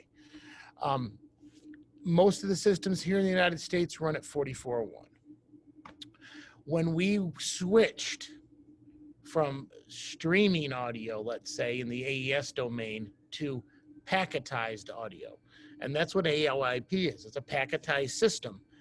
In WheatNet native, for all of you WheatNet users, or even the Livewire users, we actually use quarter millisecond, 0.25 millisecond packets, and that is the clock rate which we use to keep everything in sync. So your microphone blade to your engine blade to your output blade, all of that is clocked at 0.25 milliseconds. Well, it's hard for computers and non-embedded systems to do that much processing. So when the standard came out and a lot of people were using embedded systems, everybody adopted the 1 millisecond and then up to 5 millisecond packet timing. This became more popular and more popular. And so instead of slowing down your entire WheatNet system, and I mean slowing it down like taking a Ferrari and driving it on a dirt road, slow it down, is we decided that in Blade 4, we were going to do all the conversions and all the appropriate math for everybody to be able to ingest and distribute any of those types. So we do quarter milliseconds, we'll actually do eighth millisecond, 1 millisecond, and 5 millisecond packets. That was really popular and will help you guys. The existing WheatNet clients, all you have to do is buy a Blade 4, update your system, plug it into the network. The next big thing on Blade 4 was our PTP. Anybody that's going to do AES 67 is going to have a master clock. And that master clock is going to be the reference from the entire system. Right now, if you have a WheatNet IP system, we are using the internal sampler rate at 44.1 or 48. Maybe the folks at Globo or somewhere else might be using a master word clock. PTP clock is very similar. It's just that we want the ability to look at every packet and know when it came in and it left the system. If anybody on here is big in television, the PTP is something that you'll have to use. The next was NMOS. And what NMOS was, or is, I should say, is that is our announcement standard. When you have an AOIP device in the WheatNet world, when you plug it into the system, it advertises itself. And it says, I'm here, I've got 8 inputs and I've got 8 outputs. And In a Dante system, you may have to use the Dante controller, or you may actually have to go in and tell it, hey, I've got these 4 inputs here and 4 outputs. Well, when you look at radio and television complexes, that is not feasible for some engineer to go in and type and discover any input or any output that may be requested by the system. Early AES-67 devices made us do that, but now what we have is NMOS, and NMOS is an industry standard. And what NMOS is going to do is when we plug a system in, like let's say I want to talk to a Riedel intercom system, when I connect the 2 devices together, NMOS is going to be that negotiation. So NMOS is something that we have been working towards, and everybody is going to get on board with NMOS. So in the future, NMOS will be the standard for discovery, and that discovery is letting everybody know what has joined the network, what resources are available for ingest or distribution. Now, the last big thing that we've done on Blade 4, and this has been a request from the big networks for years, is we've given you 2 Ethernet jacks.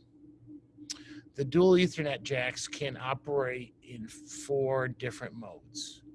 We can stream the same audio and control and WEBNAB information using now out of your A port. We can stream that both out of the A and B port. We have an admin mode where we've got a blade at another site, but I don't want to put it on the house network, but we might need to get to it, make changes, maybe hook up an XY controller, and we don't have a gigabit link out there. So what we can do is we can have an admin mode and a stream mode, or you can put this guy out there and just have him sort of standalone, not talking to any other devices, but act as a standalone blade, but then you want to be able to get to it and control it. The very last is popular with all the big networks, and this is called hitless switching. And that is where you've got A and B networks that come out, and the Cisco switch actually determines what is the better network condition, what is the fastest path, or in the case of a failure. These are all things that we have been working on for our Blade 4 now for 2 years. And we really think that Blade 4 is going to revolutionize the audio industry, because it now can work on any network. If you're a Dante house and you want to put a nice piece of broadcast gear in there with silence detection, some better, maybe more familiar connectors like our mic blade with USBs on it, you can do that. You were an Axia house now, or you've got a Wheatstone system and you want to buy an Axia phone system. With all of this AES-67 support and NMOS, it's going to make it a lot easier for the broadcasters of Brazil to integrate and have both types of hardware, or even multiple types of hardware, all interact with your IP systems. So to sum it up, this year, it was the headphone panel, the new GSX console, and now we also have Blade 4. And all of these are going to be shipping, by the way. All of these are going to be shipping probably within a month or 2. So, I wanted to thank everybody for taking the time to listen to me today. Thank Marco Túlio and Mario for inviting me and having me. I've known Marco for a long time now, and I look forward to more of these and to visiting all of you when I come down to Brazil. Thank you very much. Obrigado a você, Jay. O prazer é todo nosso. Assim, acho que você é um cara fantástico e um grande profissional. E, enfim, obrigado aí pela participação. Há aí algumas perguntas na sessão de perguntas e respostas. Talvez depois você possa interagir com a Bia da Rádio Globo. E aproveitando, a gente está tendo audiência aqui do sul ao norte do Brasil, inclusive pessoas de Lisboa, ok? Então, só para fechar esse bloco, aquela enquetezinha de praxe, para a gente ver agora em relação ao uso do IP, como é que as rádios estão, assim, 30 segundos só, compartilhando com vocês aí. Se a rádio tem planos de migrar os estúdios para a plataforma IP ou não, ou em que time, né, isso acontece. Obrigado aí, o pessoal está votando. Isso é rapidinho, gente. Chegamos na metade. Está meio equilibrado aqui. Ok, vou fechar aqui, tá? Então, compartilhar aqui o resultado. Então, a sua rádio tem planos para migrar dos estúdios para a plataforma IP. Interessante, 27% já usam IP, né? Tem 12% aí de interessados e mais 27% possivelmente, né? E alguns aí ainda não tem planos para isso, mas de fato é a tecnologia super flexível que vale a pena ser considerada, né? Então, obrigado, Jay, pela participação aí, pelo carinho de sempre, muito obrigado. Nós vamos agora. Take care, goodbye. Good luck with everything, everybody. Bye-bye. Okay. Thank you. Nesse nosso último bloco, também um terceiro aspecto muito relevante aí da operação das emissoras, que é a questão de externas e conexões e codecs, e como é que você sai do ambiente do estúdio, né? E vai estar conversando conosco o Doug Ferber, junto com o Jacob, da Timeline, e eles vão aí apresentar o que tem de ferramenta para esse tipo de operação que para o rádio é super importante. Eu vou interromper aqui o meu compartilhamento e aí o Doug pode assumir aí, por favor, Doug.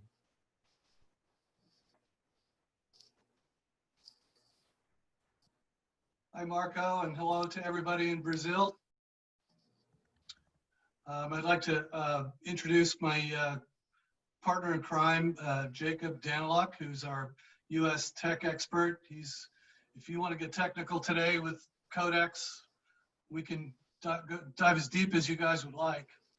But before we start, being last in a conference like this can be tough. So I'm going to try to wake you guys up a little bit before we begin our presentation with a little bit of Brazil.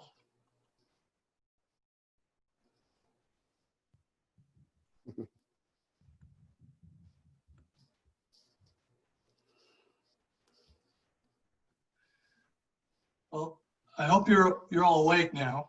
Let's see if I can get back to my screen. There we go. Hang with me. Jacob, do you want to pull up the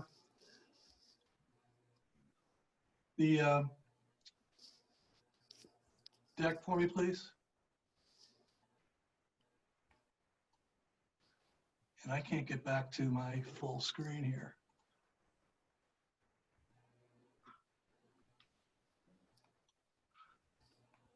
There we go. Okay.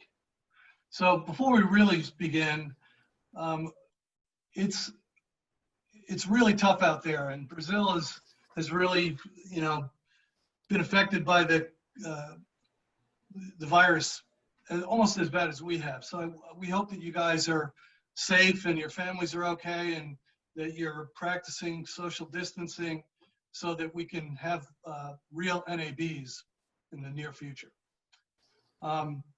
Jacob, next slide. Actually, 2 down. Go one more. So who is Timeline? Basically, we're a telecommunications research and development company. We specialize in point-to-point audio codecs over IP. That's a fancy way of saying studio to studio, studio to transmitter, remote location to studio internet connections. And we've been doing that for 30 years. We've got more than 100,000 codecs used every day for contribution, STL, and distribution by radio stations all over the world. And Brazil has been a major supporter of Thailand in the past, and we really appreciate your business. Here are some of our customers, including Radio Globo. We do a lot of business with NPR and BBC and Entercom, and we're happy to do it. We get new clients every day. So does your AirTalent need to work remotely with the virus? In March and April, we saw engineers all over the United States, Canada, scrambling for solutions to get their DJs and air personalities set up with studios at home. We've been creating IP remote broadcast solutions featuring multi-layers of redundancy and remote control capability for decades. So as a result, there's a really large range of flexible and really rock solid solutions that we can provide. And I'm going to take you through one of those solutions today. It's a combination of 3 of our products. And that combination is the VIA, which is our remote codec. You can see that on the screen to the right. The Merlin Plus up on top, and Jacob, feel free to chime in whenever you like. And the Report It app. And we'll start with the Merlin Plus. The Merlin Plus has the capability of sending 6 simultaneous bidirectional mono streams, which means that you can have a whole army of reporters or DJs sending signals to the Merlin at any time. So, and you can actually increase this by 2 more codecs if you were to add 2 reportets sending a signal into the VIA, which would then equalize it, mix it, and send it through a stream back to the studio. But at the studio, you would have a Merlin Plus. You could replace it with a more economical model, but for this case use, we decided to show the Merlin Plus. And now here's what I like to call, Jay mentioned a Ferrari. This is the Ferrari of remote codecs. This is essentially a studio in a 3.5-pound box. Next slide. Actually, 2 slides down, Jacob, if you can. One more. One more. Nope, go back one. There we go. Okay. The VIA allows you at home or in the field to stream live audio, recorded interviews, view and manage recordings, create playlists of local and imported files, and even produce podcasts that can be sent via FTP directly from the unit. It's got an inbuilt SD card. It's capable of mono, stereo, dual mono, triple mono, as well as stereo plus mono connections. Huge amount of flexibility and the ability to incorporate guests into live broadcasts. I mentioned that you can send a signal into the VIA from another codec. And Doug, real quick to add into that, yeah. The VIA supports a bunch of redundancies like through Ethernet, USB, dual wireless for multiple wireless carriers, and some other things too. So you're not just getting a typical remote codec like you would with like our legacy products like the iMix G3 that is very popular in Brazil. You get a lot more than that. You get a reliable solution that you can take anywhere with multiple IP connections and get a solid stream back to whether it's your Merlin Plus or a legacy tie line codec where you can still get some failover options and some extended support, right? Exactly. So let's move on. We don't want to keep these people from going home on time. Okay, here's some uses of the VIA. The middle one is particularly interesting to me because they've got 11 VIAs and 4 Merlin Pluses rolling at the same time. That's the Norwegian network TV2, and that's for their ice hockey network. And correct me if I'm wrong here too, Doug, in the bottom right, that's out in the mountains during the Tour de France using a satellite connection, isn't it? Correct, yes. Yeah, so we have a wide means of transportation options that we can offer through the VIA or any of our products for that matter. Mm-hmm. The upper left is a rugby, the World Cup rugby in Tokyo, Japan. Worldwide use of this product. It literally is the Ferrari of remote codecs. And we're gonna quickly show you the interfaces. 3 XLR mic inputs, 3 headphone output jacks on the front of it. And as you can maybe see there, some of you guys don't know if you can read that, but the first channel is also AES-3 supported for digital audio. So if you have a digital mixer you need to get support into, or if you even have like a digital microphone, an AES-42 microphone. A little bit more uncommon out there, but the VIA is so versatile that it can connect with almost any audio I/O. So in addition to being able to connect with the 2 LAN connections, you can also connect with a USB unit. It's got a built-in Wi-Fi card. You control it with the RS-232 input. If you want to use digital input, you can use the SPDIF RCA jacks. You can also control with the GFIO input. GPIO, you mean? Yeah, GPIO, yeah. It's okay. It's been a long day for all of us. Yeah, waiting a long time. Okay, next slide. Yep. Here you have a 4th input here with the stereo line in, and if you're at any kind of a remote event and you want to use the audio with the PA, you can hook up with the 2 XLR jacks, a left and a right. It's also got, there's the other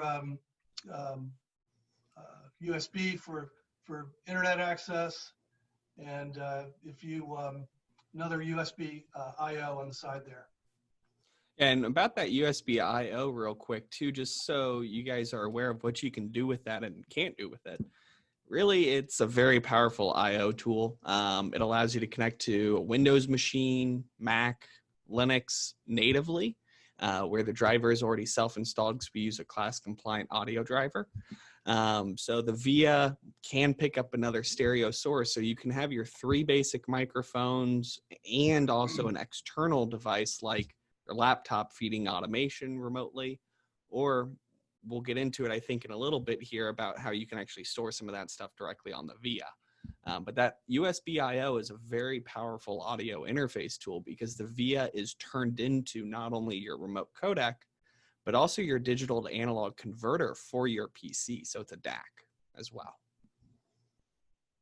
We'll move on to the back of the unit now. There's your 5.5-hour battery, and below it is the SD card slot. You can record and play back at the same time. So let's say you are at a sporting event and you're the play-by-play guy. You can be queuing up, what do you call it? Previous plays to be replayed. Then you have the ISDN module is what we have in this photo here. You can replace that with a dual LTE card, which if you want to take, no, don't take it off. If you see the antennas, that's the LTE module that we've got in this unit here. And the dual LTEs are for redundancy. in stronger signals back to the studio. So on the right there, at the far right is your power input, and then we'll go to the next slide, Jake. Whoop. Actually, let's look at the front of the unit of the VIA. I just turned it on. I don't know if you can see it, but here you have your level control above it, the headphone control volume. You've also got the aux control level here. It's a touchscreen interface. You can also toggle through it with down here. I'm not lefty, but it literally is a all-in-one unit. It is a stereo in a box. Okay, we'll go to the next one now. There we go. And so the third part of this remote system that we're proposing is the Report It. It's the world's first remote broadcast app. You go live with the first multi-award winning Report It app, which turns your smartphone into a pocket-sized, high-fidelity IP audio codec and ultra-slim, high-quality audio recorder. Easy to install and easy to use, which is important because typically the people that use this are going to be reporters or DJs out in the field, and they're not always going to be technically savvy. So simplicity is important, but it's also sophisticated to give you a stream quality that's ultra high quality. And the idea behind Report It too, just so you guys have an understanding of how easy it truly is, and we can do a live demonstration here in a little bit with it to show how easy it is. It's as easy as 3 steps. 4 if you include the installation of the app itself. So you download the app, that's step 1. We'll do 4 steps here. So step 1, download the app. Step 2, log into your username and password assigned by the engineer. Step 3 happens automatically where all of the settings are pushed from our cloud server to the mobile phone. So all of the setup happens in advance and is already taken care of once you sign in. Step 4, the last step, it's the easiest step. You press the big green connect button right on the phone. What that will do is that'll instantly connect you right back, point to point back to the studio, so you get the nice low latency link. And your talent, they don't need to know IP addresses. They don't need to know bit rates. They don't need to know audio algorithm settings. They don't need to know any of that because your engineer took the time in advance to set all of that up in our server system for them. So it becomes very easy. It's also very economical. It communicates with all of our other codecs and can be used, again, directly with the VIA, where you can send the audio from the Report It directly into the VIA, where it then can get mixed down and sent to the studio in one stream. So you don't have to worry about any syncing. So if you own codecs already, one of the simplest and most affordable ways to scale up and to work from home is with the Report It. And Jacob already talked about touch of a button, perfect for remote broadcasts, live reports, two-way interviews. You can connect a microphone to it with a third-party cable, so you can, if you know you're going to be working from home for quite a long time, you can set it up where it's a little bit more ergonomically comfortable to work with a more professional mic than the one that the smartphone manufacturers put in the phone. Quick too, for those who are interested, I'm going to stop the screen share for just a second, pause it so we can take this. This is that mic interface Doug was talking about. Here's an example of one. You can easily plug this right into your iPhone through Lightning, plugs in, connects right into Report It, no problem, just as an example for you guys. Mm-hmm. So we'll go to the next slide.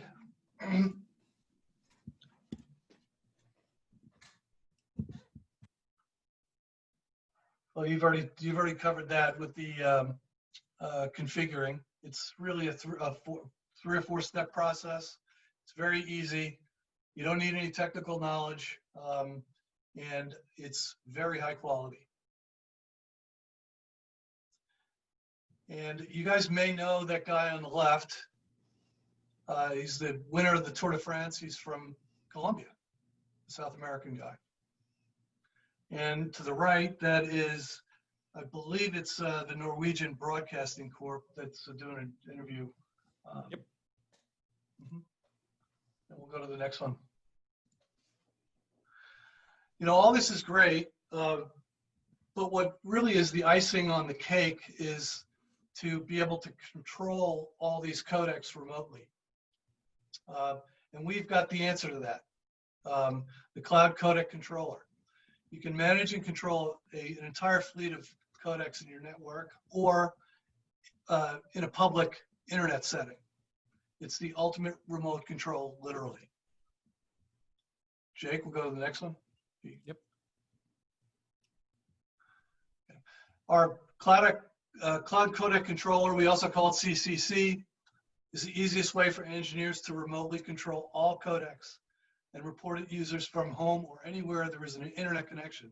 So literally, if you've got talent that can't turn on a radio,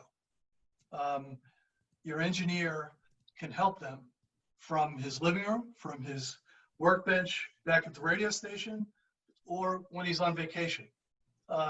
So as long as the engineer's got, or the user of CCC has an internet connection, they can use CCC to control any one of the codecs, or codecs that you own. It's real time. It's supported. It's and users logged in to report it can also be controlled. You can monitor connection status, link quality, audio levels. You can adjust the remote for the audio levels. You've got the ability to kind of dial in and hang up codecs from the studio. So you can control every aspect of these machines from your laptop. Hey, and Doug, real quick too, I am kind of monitoring and looking at the Q&A section here, and I see somebody just asked, and my Portuguese, sorry, is really poor, so I'm having to use a translator as well. And I know our translator will translate these questions, but I think they're asking about the license cost for Report It and how that all works. Doug, you might want to maybe explain that a little bit for these guys, well, so that it depends on. It really depends on the license. If the enterprise version of it is $400 US for the initial cost, and $49 per year renewal. And for that, you get 10 licenses, basically 10 seats. So what that means is that the Report It is not dedicated to a specific phone. So let's say you have 10 reporters with your news station, and they all use the Report It. Well, if one leaves or goes takes another job or whatever, is no longer with the company, when they take their phone with them, they're not taking the Report It with them. So you can assign that seat that that person used to your new reporter. And you can also assign, you could also assign them to like guest as well, couldn't you? Or yes. Other things like that, yeah. Yeah, and that's a great point, because if you're podcasting and you're not transmitting your broadcasting your audio signal live, but you're recording it through the VIA on that SD card that we were talking about, you can have a guest call into your podcast directly into the VIA, and you can have a conversation that's being recorded, and then you just upload to the audio file, the podcast, to wherever it is that you're parking it, Apple, iTunes, Podcasts, or wherever it might be. And you can do that directly from the VIA. Is that where you were going, Jason? Yeah, well, not only just for home interviews or working from home, just in general with Report It, it's so versatile and so powerful, where you can truly just give out that username to a guest, have them dial into the Merlin Plus or into the VIA directly. You have a lot of use cases with Report It. And I think that the question specifically is asking about guest interoperability with the studio, like the Merlin Plus, which is definitely doable. Report It can dial into any tie line codec as long as it is IP enabled. The Merlin Plus, for instance, as it can do 6 mono streams, you can have up to 6 remotes or 6 guests dialed in simultaneously, and then you can reassign those. Or with the VIA, as Doug was saying, you can have a Report It dial into the VIA while your talent's at home and have all that audio mixed and sent back to the studio. Okay, so we'll go to the next slide. Yep. So basically, total control with the cloud codec controller, the tie server console, which is also a subscription-based model that you would use to control just the reported apps. The CCC can control all of your codecs, including the reported app. All right. Slide. Yep. So this is the poll question that you're going to get from Marco in a minute. I wasn't sure how he was going to handle that, so we'll just kind of skip that. We'll skip that for now. And give a big thank you to our customers in Brazil. We really appreciate being here today. We appreciate your support. We are coming out with a new product soon that will have the most capacity of any single codec out there, and it's going to be called the Gateway. So stay tuned for that. Jacob, you want to say a couple things about that? Well, not just about the Gateway too. I wanted to do 2 things real quick. One will take just a second. For those who are interested, I'm more than happy to do a quick little demo, if you will, of the cloud codec controller in the Merlin or in the reported app specifically, so people can actually see that. More specifically, the reported app here, I can actually share it to my phone here. Give me 1 second. Waiting for the iPhone to actually allow me to do this here. And while you're doing that, this setup with the VIA, the Merlin Plus, and the reported app, if you want to use an analogy with cars, which I've heard a couple of times today, you can drive a Ford or a Fiat and be happy with it. It'll get you to where you want to go. But when you have a Ferrari like this, things just sound better. The Ferrari sounds like a great car. This system will make your audio sing. It certainly will. And for those watching right now, I am going through a Report It demonstration here real quick to show you how easy it is. That's if I get my password correct. Sorry, everybody. Let me just do this. Admin at Daniluck. So you log in with your username and password. It'll log in, and then you simply hit the connect button. And within a second or so, as soon as it actually establishes the connection here, we'll be connected. Yep. Then you can also see that Report It will give you a ton of options for connectivity back to specific studios as you see fit. And let me find a working codec.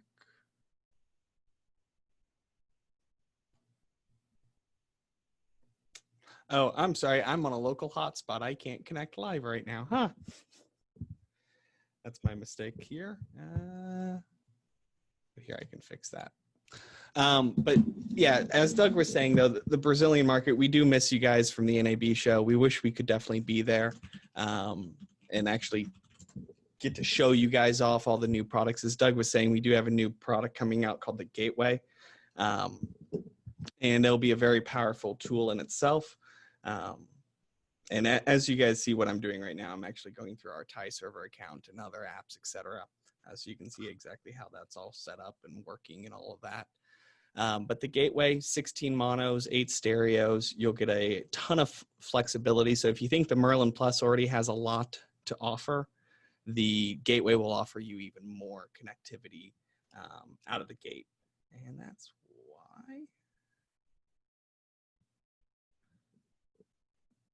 Sorry, using internal accounts sometimes has its pros and cons. So that's how you guys would set up the account itself, is through that Thai server app. And then once you sign in here, which I'll show you guys again here. So your talent would just simply launch the app, sign into the app with the username and password that your engineer supplied them. Once they sign in, they will be presented with this screen by default. Once they first install the app, they press the connect button. And as long as everything is available for connections, it will connect just fine here in a sec.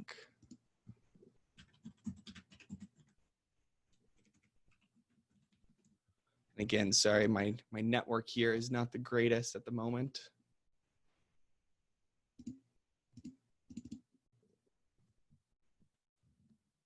There we go. Oh, yeah. And see, I'm actually running Report It right now in the background, checking this.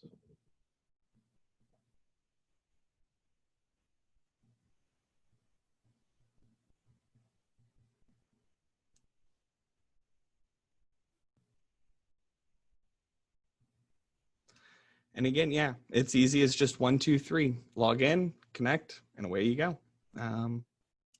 But yeah, any questions? Mark, are there any questions in there? I see a couple of them up there.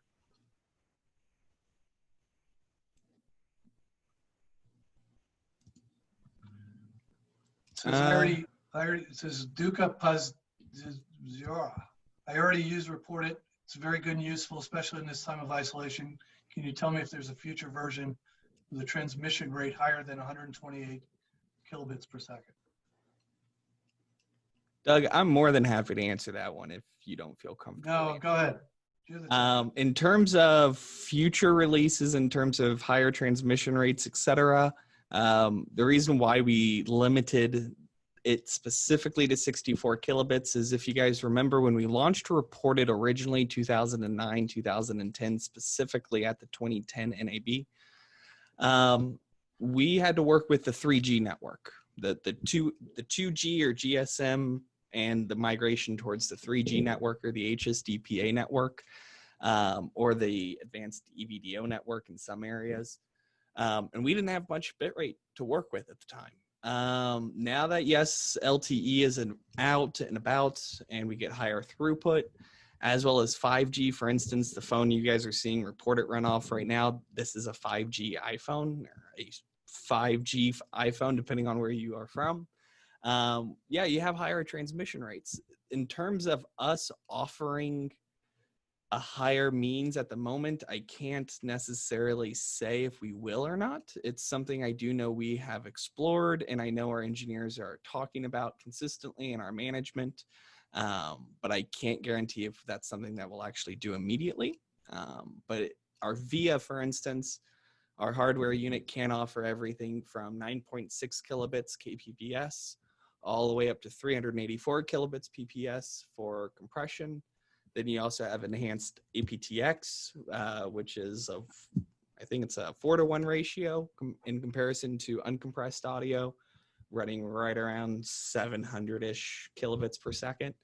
And then we also have uncompressed, of course, which runs right around 1.5 megabits per second. Report It as a whole is meant for that emergency case, like what's going on right now, to get you up and moving in a short-term situation, so that way you can break in and do the news live if need be. Those long-term solutions where you need that higher bit rate, the more reliability for it too, that's where the VIA comes into play, because that's when you get hardline internet connectivity and you get more redundancy options altogether. So if you want a higher transmission rate, what I'm going to tell you now is I would seriously consider looking at our VIA product, because you're going to want a more reliable connection than just your cell phone. So that's kind of where we stand on 128 kpps for Report It, is that, yes, we do see that there are higher transmission rates available on the data networks, but that's not true everywhere around the world. But they are there. But in terms of us doing it right now, can't say for sure just yet. I do know our engineers, though, have discussed this internally and we'd be more than happy to get back to you if that changes anytime soon to let you know. I think there are a few other questions in there too. Marco, did you want to do your poll first, or is there one? Or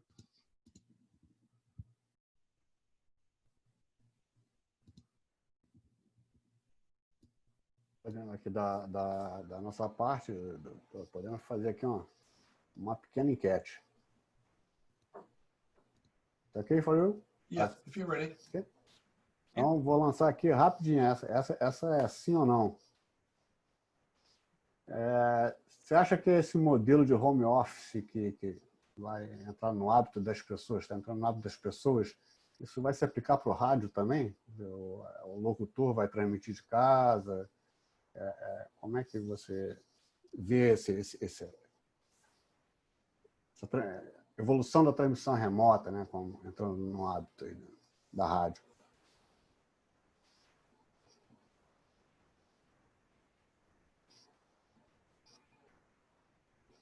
Aqui, mais da metade do pessoal votou. Vou encerrar aqui, ó, e vocês vão ver. A grande maioria acredita que a mudança de hábito de forma geral, né? De produção, enfim, isso vai mudar fluxo de trabalho, e é inevitável. Bem, ok, Doug. Yeah, what we've seen in the U.S. so far is that it was an experiment that everybody wanted to try, but was afraid to do it. All the radio operators. So they finally were forced into going remote. And so far, the initial reaction has been very positive. And I think, a lot of the engineers had to put together solutions very quickly that weren't that great. But it did keep them on the air, and it kept their shows live, and or even recording the stuff for later from home. The DJs like it, particularly single parents. There is a little bit of a yin and yang with this, because you do hear lawnmowers and sirens and kids playing outside, but I think the equipment that they use is going to get better. I think the engineers are going to say, we're stuck with this now. We got to make it sound better.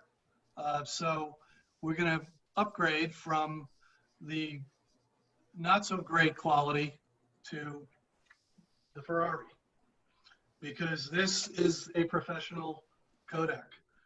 The stuff that the software that you can download online is okay. It'll get you through, but it's not near as good as the tie-line equipment that is going to eventually be installed in home studios. You're going to see studios that are much more professional in DJs' homes. Hey, so I'm seeing a couple of questions pop up here too. Okay. I'm more than happy to take and tackle some of the English ones here real quick. If I can just get some help on the translations on the Portuguese ones, that would be excellent. The very first one I think we've answered about the Merlin Plus, in terms of how it can connect, and can you have report it dialed in with guest interviews, and do you have to pay for each one? Again, just to kind of reiterate that. And Marco, please stop me if I am wrong in reading these incorrectly. That very first question there. Yes, you can definitely have guest use report it. No, you do not pay per license for each user. You just pay for the bundle of 10 in total. And then you can have those all connected into your app or into your Merlin Plus, no problem. In terms of the bitrate, as we discussed earlier, that's one that you never know. You'll just have to subscribe to our newsletter to see if that feature ever comes out. In terms of, I see another one here about how many connections you can make live back to the studio. And that's a very interesting one too, because it sounded like you may have our older tie line codecs possibly called the Commander G3. Those units are allowed 2 mono connections simultaneously. So you can connect those to 2 separate sites at the same time with discrete audio or the same audio to both at a given time. Where, like we said, the Merlin and the Merlin Plus have a little bit more capabilities behind them. Like the Merlin Plus can do up to 6. The Merlin can do up to 3 remotes at a time, or 3 mono connections. And then I see another question here that I can easily translate, because actually they helped me out in English already. What is the difference between the Merlin, Genie, and Bridget? Doug, do you want to tackle that one, or do you want me to keep going? Mostly capacity. You know, depending on which Merlin, which Genie, and which Bridget. You know, they range in capacity and how many streams they can, bidirectional streams they can handle, and how many are mono and how many can be stereo. So yeah, so I was going to say, to add on to that, the Bridget, Merlin, and Genie, they're all a part of our same ecosystem. It's what we call our 5th generation tie line products. They all have a very similar structure, similar feel, similar setup. Everything about them is very, very similar. But what you will notice is that, as Doug said, density is the biggest difference between all of them. And with the gateway, it's going to be an amazing amount of density. You're going to have 16 streams, as many as 8 stereo. You'll be able to run in the U.S. The maximum stations a company can own are 5 FMs and 3 AMs. You'll be able to run all those radio stations and have extra capacity for remote broadcasts with one box, the gateway. Yeah. And then I see one last question here I didn't get a chance to respond to. And Doug, let me know if you want to tackle this one. Somebody asked if it was possible for recorded. Okay, Doug and Jacob. Yeah. I think it's over, Jacob. Oh, we ran over. I am sorry, everybody. If anybody has any more questions, they can email us. Yes. Or call us in the United States. But thank you, Marco. Thank you for having us. Yes, thank you guys. And again, thanks for the time, and thanks for... Thank you for your business. Yes, thank you. Nós é que agradecemos a vocês dois e a Timeline, a participação. É muito bom ver que coisa nova chegando no mercado, novas possibilidades. E externa, de fato, é um desafio muito grande de você fazer uma transmissão com confiabilidade. Agradeço muito a participação de vocês. A questão das perguntas e respostas aqui, depois a gente vai estar compartilhando. Então, assim, todos aí serão atendidos aí nas respostas, enfim, no atendimento. E aproveitando para compartilhar com vocês que a gente posteriormente vai estar compartilhando o vídeo desse dia no site. Assim, para a semana que vem, possivelmente, a gente está botando no ar e vocês vão poder rever. E certamente no site do evento tem os contatos do Doug, vocês podem fazer contato com ele lá. Enfim, muito obrigado a vocês. Vamos seguir aqui o nosso... Não sei se eu estou compartilhando aqui a tela correta agora.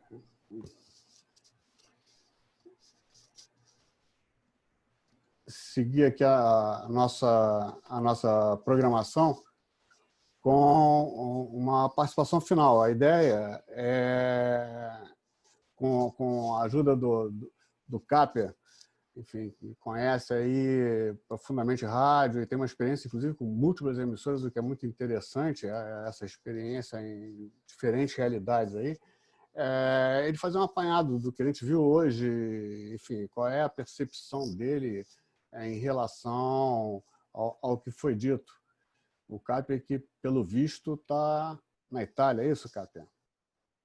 Não, Marco, muito obrigado pelo convite, para esse WEBNAB, muito obrigado mais uma vez. É uma honra estar aqui com vocês, presente não é da Itália, mas isso é um chroma key que a gente usa aí com um pouco de tecnologia, né, dessas questões que envolvem áudio e vídeo. Mas o compromisso da análise do dia, Marco e todos os nossos participantes que estão ainda nesse final de cenário, é um compromisso bastante sério, porque nós passamos de uma demonstração, de uma atualização pelo David Layer dos Estados Unidos, mostrando sempre que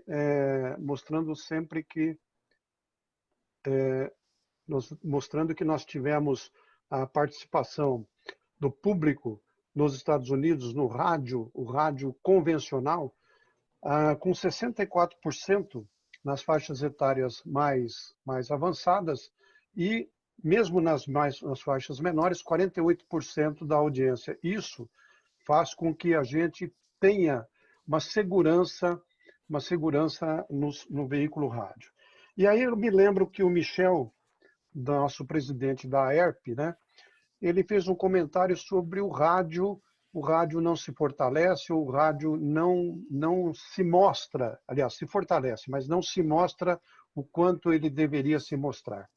A preocupação que ele tem é a mesma que nós temos há bastante tempo nesse sentido.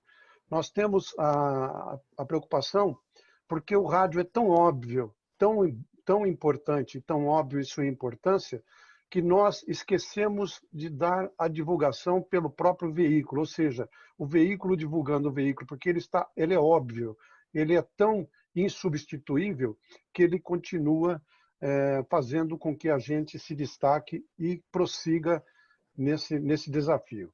Então, nas nossas emissoras, e aí mostrou aí o David Layer também as questões do rádio híbrido, do rádio digital, e que entram também na Gates Air. Quando o Antônio Satta, ele faz a demonstração da Gates Air com os equipamentos e mostra a observação da faixa estendida e a questão do rádio digital, ele mostra também o HD Radio e a possibilidade do DRM. E todos os produtos de até 80 kW, como ele mesmo demonstrou, com refrigeração líquida, o que dá maior eficiência, que é uma questão energética. Então, veja só que um comentário, nós estamos falando sempre de equipamentos, de tecnologia, né? Aí nós entramos na Wheatstone. A Wheatstone a gente tem desde as D75, ele mostra aí o Blade 4, a nova console, isso com destaque assim, bastante interessante. E nós que somos do rádio, que vivemos o rádio do dia a dia, em centenas de emissoras que já andamos, visitamos e, enfim, trabalhamos com uma consultoria, com assessoria desses anos todos, a gente vê que nós estamos trabalhando com marcas extremamente dedicadas e competentes. Gates Air, Wheatstone e a Tie-Line. A Tie-Line é mestre de codecs, né? Conexão externa, tudo que a gente tem nesse sentido de conexão externa, tudo que o radiodifusor gosta da transmissão externa, agora nesses tempos de pandemia do trabalho remoto, e o trabalho remoto é um trabalho extremamente, às vezes, chato, enfadonho, mas que traz para a gente a conexão e a qualidade. E os codecs da Tie-Line, demonstrados aqui, têm todos os artifícios. Ele mostrou também uma questão do controle remoto, e isso é uma coisa que destaca muito. Bom, nós falamos de marcas, falamos de tecnologia, e nós temos que nos ambientalizarmos aqui no Brasil, na nossa realidade. Nossa realidade, como de outros países que atravessam a pandemia, é agravada com a questão econômica também por eles todos. Só que aqui a questão econômica é um pouco maior, ou seja, nós sofremos um pouco mais porque o país vinha de uma recuperação econômica, né? De repente sofre uma interrupção por uma questão superlativa, que é o coronavírus, enfim, e todos nós atemorizados estamos assim sobrevivendo a esta transição e sempre acreditando na questão da melhora, porque tudo indica que a gente esteja num processo já de estabilização dentro do país, é o que nós acreditamos. Então, nessa retomada, nós somos o quê? Pessoas, radiodifusores, E do outro lado estão o quê? O nosso usuário, o nosso ouvinte, o nosso hoje telespectador também com áudio e vídeo. Então nós temos uma questão muito delicada, que é usar a nossa capacidade técnica, capacidade de produção, com os equipamentos e chegarmos à extremidade que é o usuário e satisfazer o usuário. Então, o rádio é insubstituível? Sim, é.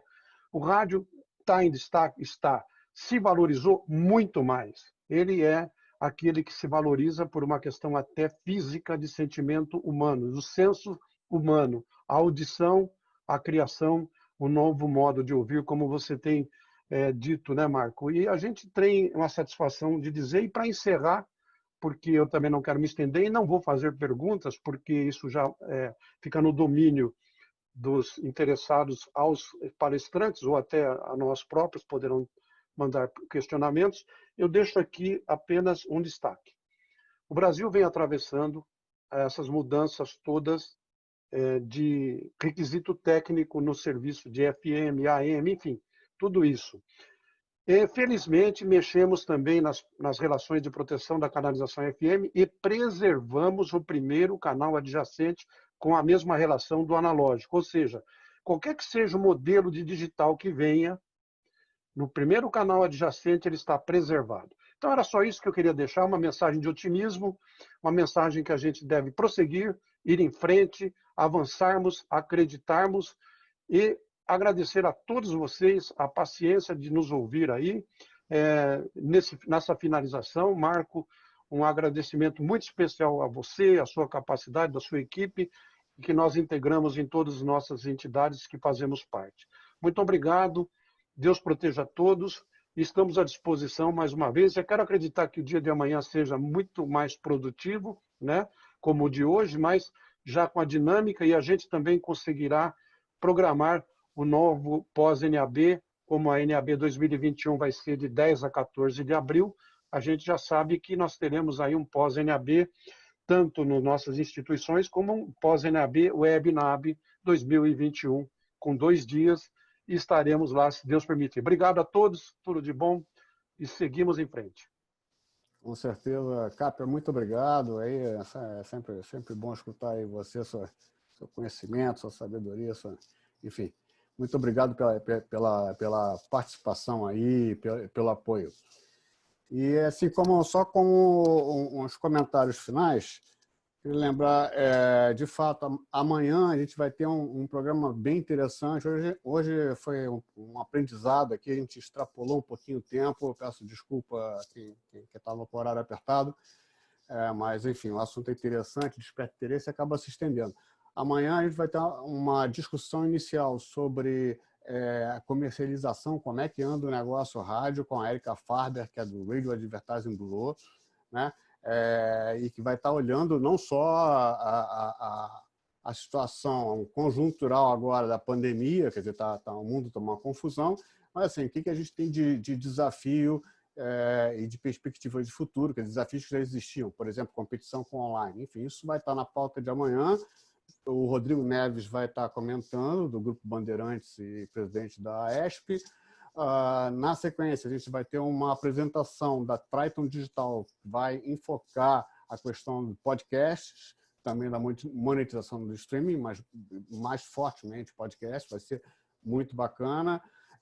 Em seguida, a Multicam Systems vai falar sobre um sistema de captação de vídeo automático em estúdios e, por fim, a 1 Hertz vai mostrar uma plataforma de produção virtual em que ele dá como exemplo, vocês podem ver no site deles lá, ele coloca num tablet, é como se tivesse um estúdio na mão voando num balão daquele de ar quente. Então vai ser bastante interessante amanhã. Eu queria só terminar agradecendo ao David Lee, ao Michel Micheleto, ao Antônio Satta, ao Jay Tyler, ao Doug Ferber, Jacob, ao Cappia aqui, as nossas tradutoras, a Michele, Ana Maria, e a equipe aqui de retaguarda, que tem o Mário Causa, a Juliana Porto, a Isabel Rezende, Gabriel Arruda, Nisa Freire, Rosângela Amaral. E, por fim, para a gente encerrar, eu vou botar só uma última enquete, que eu não vou nem compartilhar, só para vocês, se puderem preencher antes de sair, que é uma avaliação de uma nota de 1 a 5 aí no dia de hoje, para que a gente possa melhorar a experiência aí para as próximas oportunidades. Então, eu vou lançar aqui a enquete para vocês. Tá aí a enquete, e fica o meu agradecimento a todos aí pela participação, pelo tempo, pela boa vontade, e desculpem aí os erros, vamos melhorar, e Cappia, com certeza ano que vem já tem até data, amanhã eu falo qual é a data do WEBNAB 2021. Estou preparado, muito obrigado. Obrigado a todos, vou deixar a pesquisa aberta aqui para vocês preencherem. Muito obrigado, até amanhã, 15 horas.